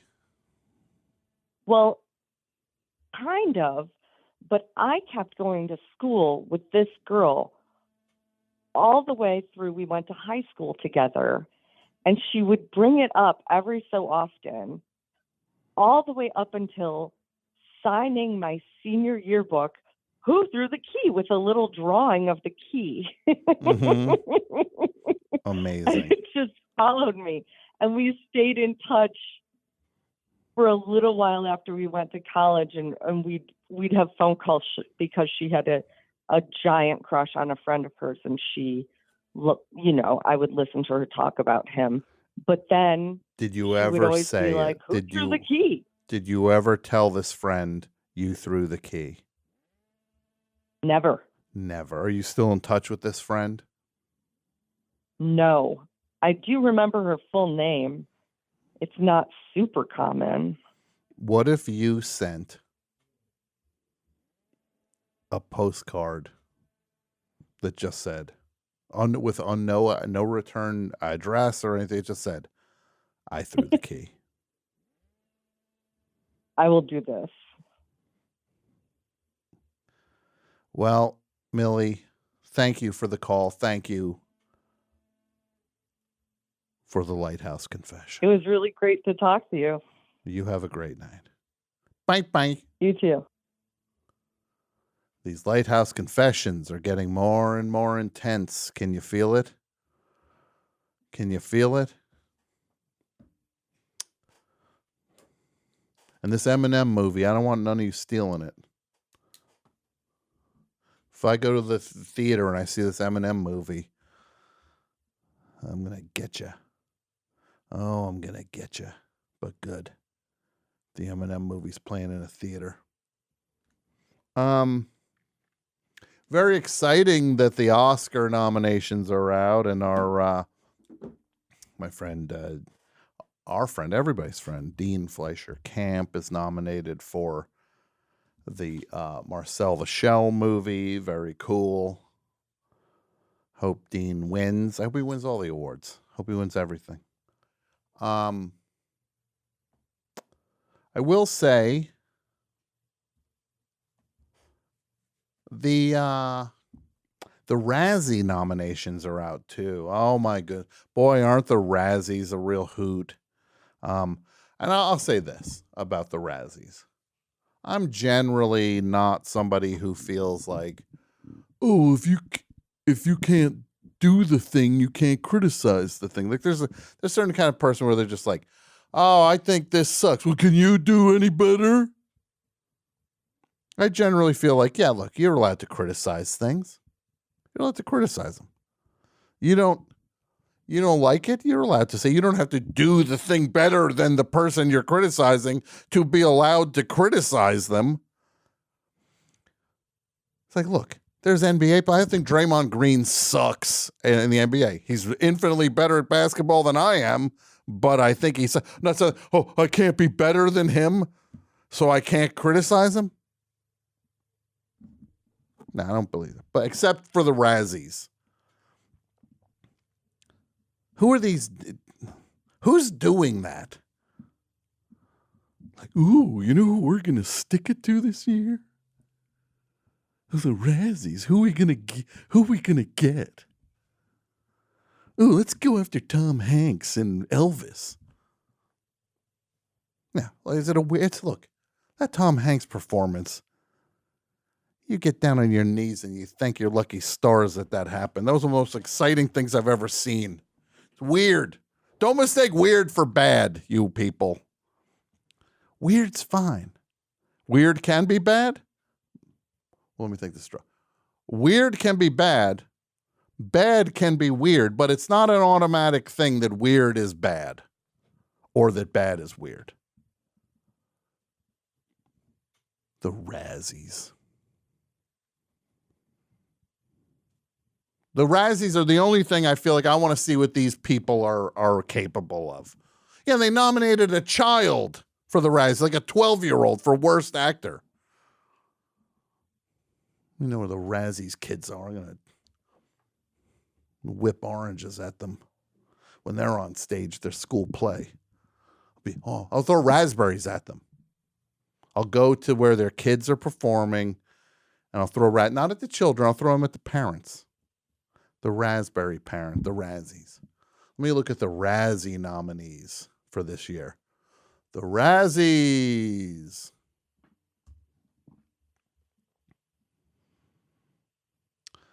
Who's nominated for a Razzie? Oh, Blonde got nominated for a bunch of Razzies. Look, did I see Blonde? No, I didn't. Yeah, where are we at here? I didn't think it was that bad. What didn't think what? Tom Hanks? No, Blonde. Oh, I didn't see it. Yeah, it's worthwhile. I was just looking at these nominations, and yeah, Blonde seems to be the main target. I'm like, okay, and yet they didn't nominate the actress. Mm-hmm. So it's a little contradictory, right? Shouldn't she be nominated if you're going after the whole movie?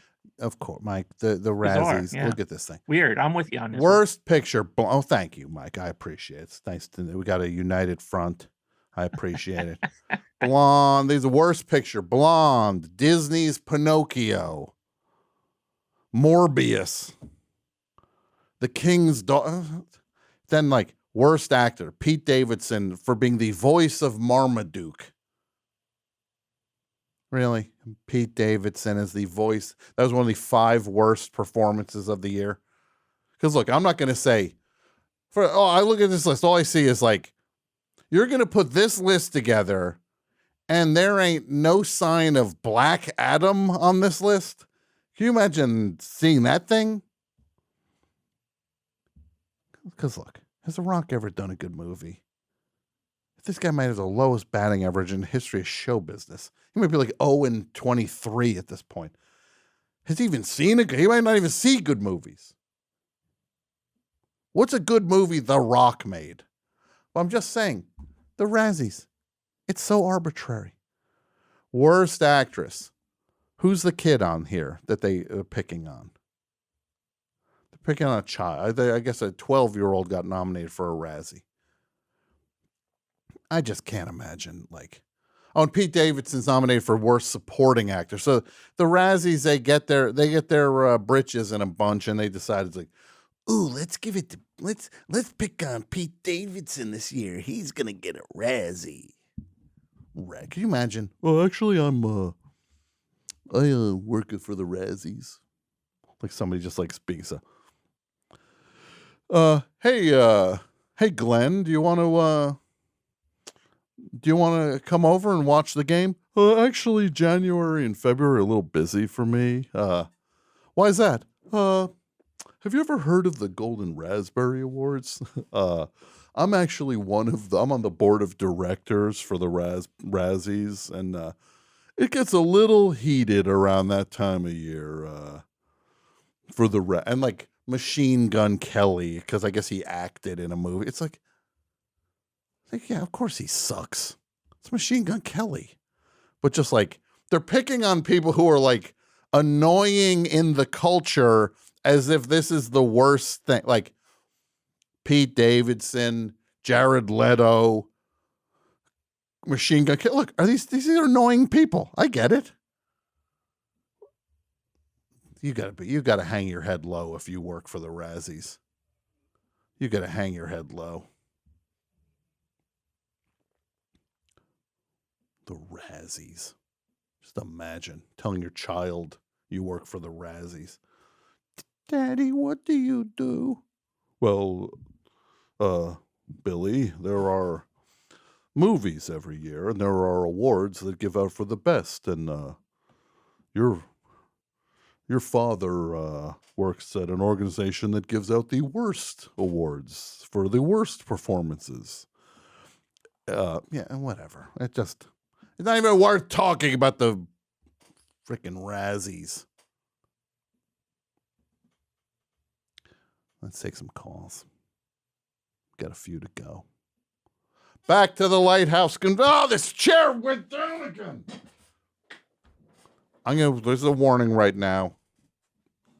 There's a warning to everybody at Forever Dog.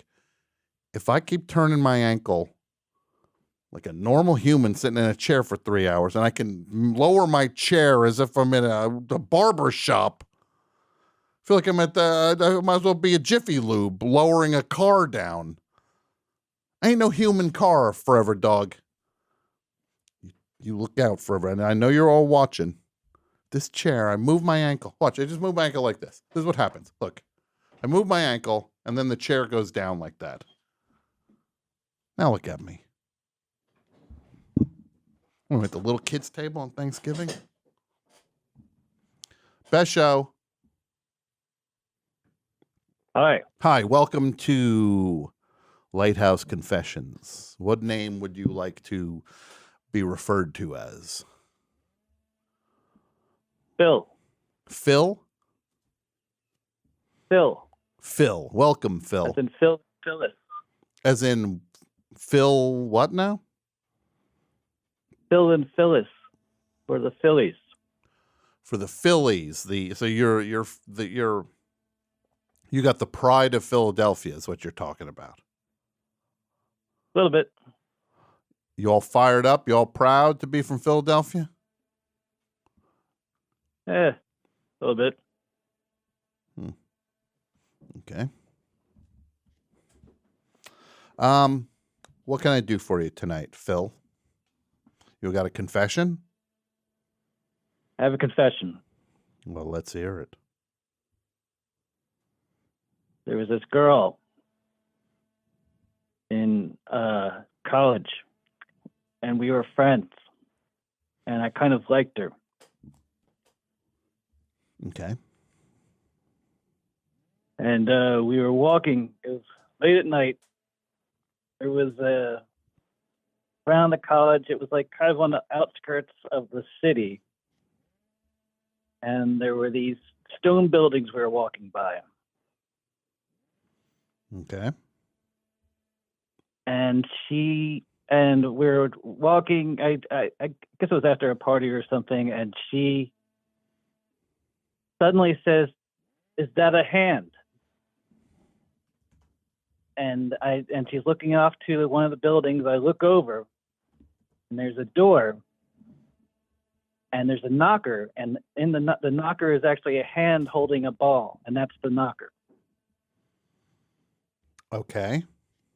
But the house is all lit up, and I'm in my 20s, whatever, just dumb, and so I'm like, oh, neat.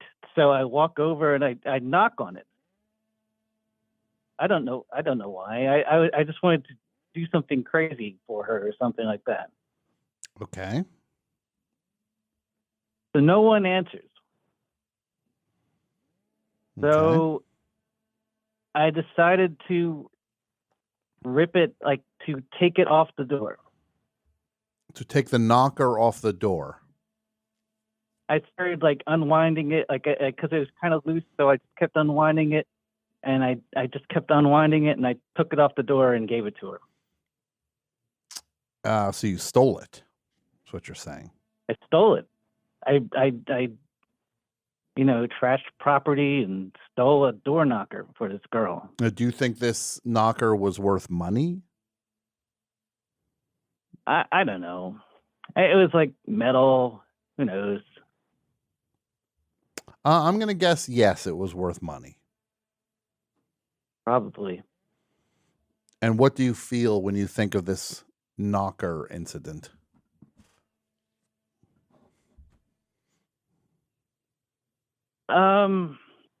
I feel dumb and bad.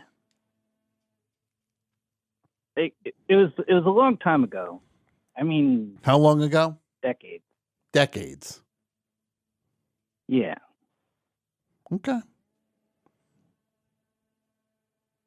How heavy is and we were both. How heavy is this the shame? Oh, it was like a small monkey's fist. Say. The knocker was? No, I'm talking about the shame you carry for this. Oh. For showing off and stealing something to be a big shot. Was this like person you were with impressed? I think at the time, and then we were both freaked out, and we gave it to a friend of ours who wanted it. That's cool. And she was fine with it. She was like, "Oh, it's cool. Thanks." Yeah, you were showing it off. I stole this knocker. Yeah.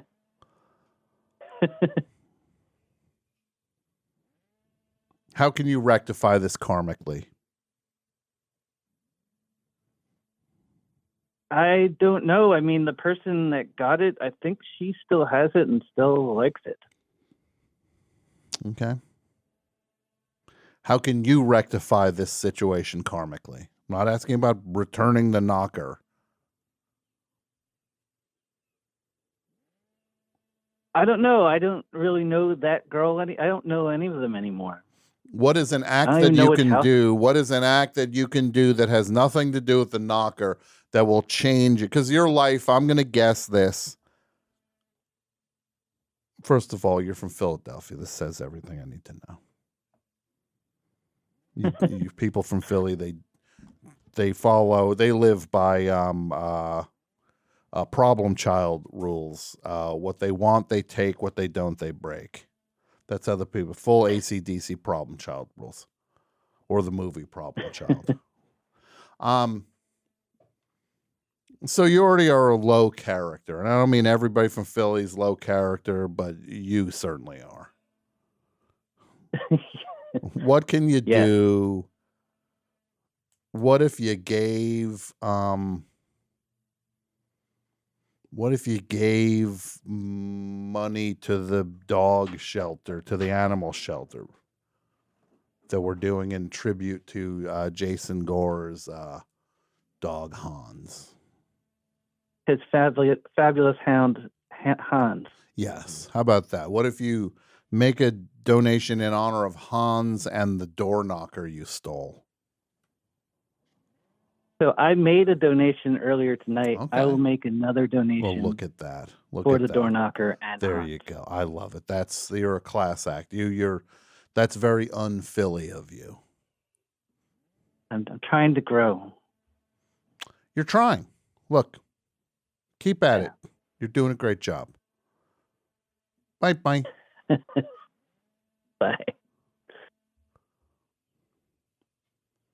I don't mean to besmirch everybody from Philadelphia. I love plenty of people from Philadelphia.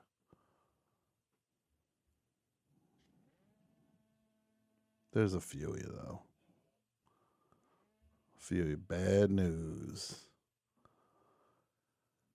Best show. Hello. Welcome to the Lighthouse. How are you? Hey, Tom. Hi. What name would you like to be referred to as during this adventure we're on? How about Ed? That'll do. Ed will work. How are you, Ed? I'm very good. Now that I'm Oh, well, that's speaking okay. to you, All right. sir. Well, Ed. Wait. What's You did that? it. You did it. You jackass. How dare you call me a jackass? Hello? It's you did it, you rat bastard. You not jackass. What are you? Oh. What are you, Johnny B? You Sorry. the Jerky Boys reincarnated? Uh-huh. That'd be something No, if I'm Chuck sorry. Berry. I'm Imagine sorry. if Chuck Berry did Johnny B. Good prank. Wouldn't that have been the greatest song? I'm on the best. I'm on the best show. That would have been awesome. If Chuck Berry Yeah. did Johnny B. Good prank phone call, right? Actually, I have a confession. What's the to start with. confession? I missed what you just said. 'Cause I Well, was that's not trying much to of a listen to my thing. wife. You missed what I said. I heard you go, I'm on the best show. Oh, it's been a long time. Yeah, it's been a long time. So let's hear your lighthouse confession. What do you got? I got one for Mike. Is Mike there? You've got a confession for Mike. Well, I don't know if I like this one. I don't like where this is going either, Mike. Let's hear it. I hope. Well, years ago, I used to get drunk and call in the best show, and before I knew, I thought Mike was straight edge, and I thought he was giving me the business one time. Do you know this guy, Mike? No. Like, So you thought Mike was straight edge. I got, and the confession anyway is he inadvertently inspired me to put down the bottle. And I got 3 years now doing good. Okay. Well, you must have been really inebriated. I must have said, hey, Well, it was the disdain in disdain. I think it was like, yeah, you had a few tonight, huh? Uh-huh. Well, Yeah. part of my job Yeah. was cutting people off. Well, So it helped. I had some experience with that, and I didn't want to set you up for failure on the best show. Oh, that's Mike. You're a class act. You you help this guy. I You're just wanna helping wish this you guy. good. I appreciate it. Okay. All right, Chief. And thanks for giving a mutant a chance. Yeah, thanks for I'm giving glad him. you turned your life around. No, let's not go push it that far, Mike. You really think he turned his life around? Well, it sounds like it's been for a positive experience. Yeah, no, I think it's overall a positive experience, but I think that guy's got a lot of turning to do before that life turns around. Okay. We're going to take one more final call of Lighthouse Confessions for the night. Hello, Best Show. Welcome to the Best Show.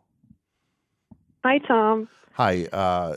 What name should we use for you tonight, caller?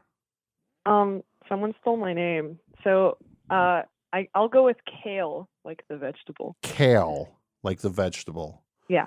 Which Mhm.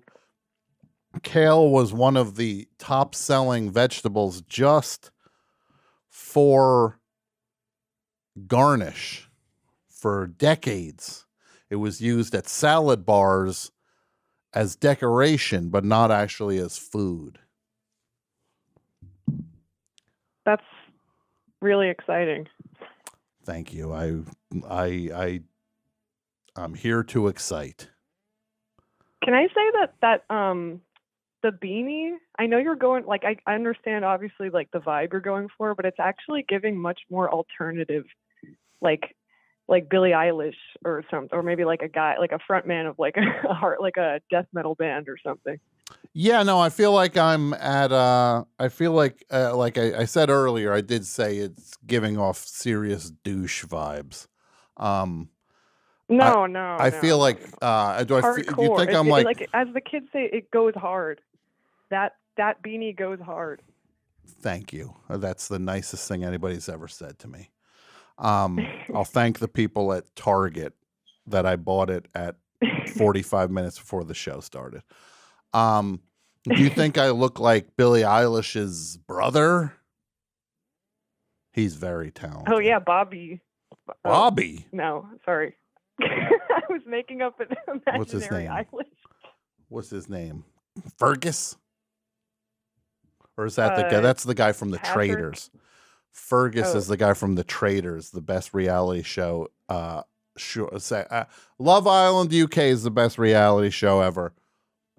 The Traitors is Wait, comes have in you second. seen MILF Manor yet? Not yet. I need to finish The Traitors first. The Traitors is so much fun. It's Alan Cumming is like, he's leaning so hard. It's the kind of thing where you're just like, it's Alan Cummings at 300%.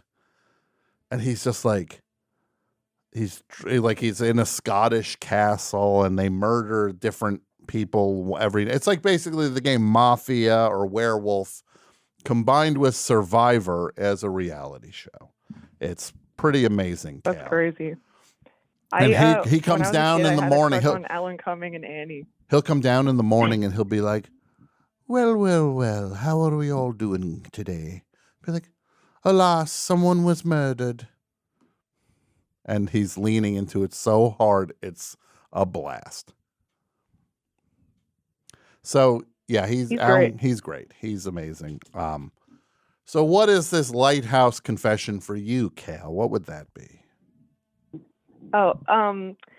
Yeah, so when I was just about to hit 25, so I guess my brain hadn't fully like developed or whatever, I sent Henry Rollins a 7-paragraph email, a manic 7-paragraph email, begging him to be my uncle, begging him to be my uncle. So you sent Henry Rollins a 7-paragraph, and were those paragraphs used for you to make your case why he should be your uncle? They were used for me to describe why I was writing the email, why I was in this emotional state of needing an uncle, why I was choosing an uncle, and then making my case, also introducing myself to him since I was a stranger. Mm-hmm. Yes. That is amazing. And did you get a reply? No. I don't even know if he received the email. I found an email like on a website of his, and it said the email had been around since like 1993. So I was like, I don't know if he checks this email. Mm-hmm. I wrote 7 very meaty paragraphs and I sent it, and I regret it for like being cringe, but also I regret it because maybe I changed my mind. Like I don't want it anymore. And I was very like adamant about, I think that the last line in the whole email was like, I'm about to be 25. Like, I know this is what I want. Like, I'm fully developed. Like, okay. I mean it. And I don't really mean it anymore. So you sat down and wrote to Rollins at CompuServe.com or whatever prodigy.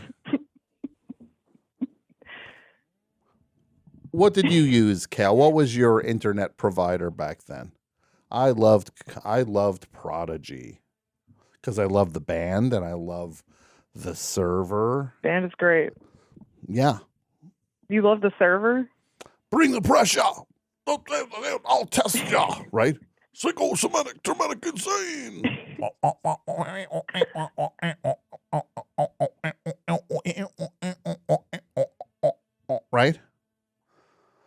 So It would be cool if Prodigy and Underworld had dueling raves. But I know Prodigy would win, but it would be still be cool. that would be pretty cool. Prodigy versus Underworld. Do you know who truly loses? The audience. Yeah. When I was at a music festival in Jersey, and I was there to see Radiohead, and Underworld went before Radiohead. But you were at a music festival in Jersey, New Jersey? Yeah. Was that in Jersey City where Radiohead were playing? Yeah. I was at that. I was at that one. I think Girl Talk played too. I think they did. I think it was like weird. It was like Andrew Bird and Girl Talk and Underworld and Radiohead were all there. Yeah. Sounds like the worst season of Lost. Stuck on an island with Radiohead and Andrew Bird.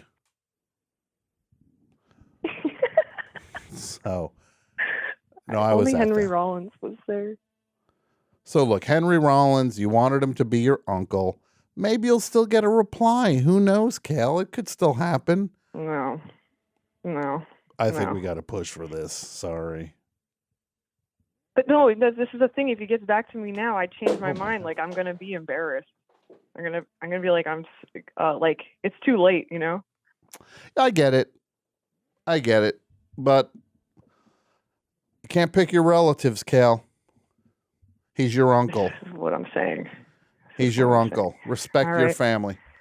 Well, I appreciate your call, and I will wish you nothing but the best of luck going forward. You too. Thank you so Love much. the hat. Keep doing it. I Keep it up. appreciate it. Okay. Have a great night. Well, my friends, the best show is over. Go in peace. No, it's not church. It's the best show. Yeah, I wish you all a great January, and we'll be back next week with another exciting episode of the best show. And thanks for listening, and bye-bye. The Best Show is produced in partnership with the Forever Dog Podcast Network. The show is hosted by Tom Scharpling and features John Worster, Michael Lisk, Jason Gore, and Pat Byrne. The show is produced and written by Jason Gore, Pat Byrne, Michael Lisk, Brett Davis, John Worster, and Tom Scharpling. The Best Show is executive produced by Tom Scharpling, Brett Boehm, Joe Cilio, and Alex Ramsey. Co-executive produced by Jason Gore and Pat Byrne. Segment producer Michael Lisk. The show is engineered and mastered by Andrew Gleason and Wesley Knapp. Graphic design, video editing, and social media by Brett Davis. Website and technical support by Martine Sellis. And the show is recorded at Forever Dog Studios in Los Angeles. Support The Best Show on Patreon over at patreon.com/thebestshow. And follow us on YouTube, Twitter, Instagram, and TikTok at Best Show 4 Life. That's Best Show number 4 Life. Thanks for listening, and we'll see you next week.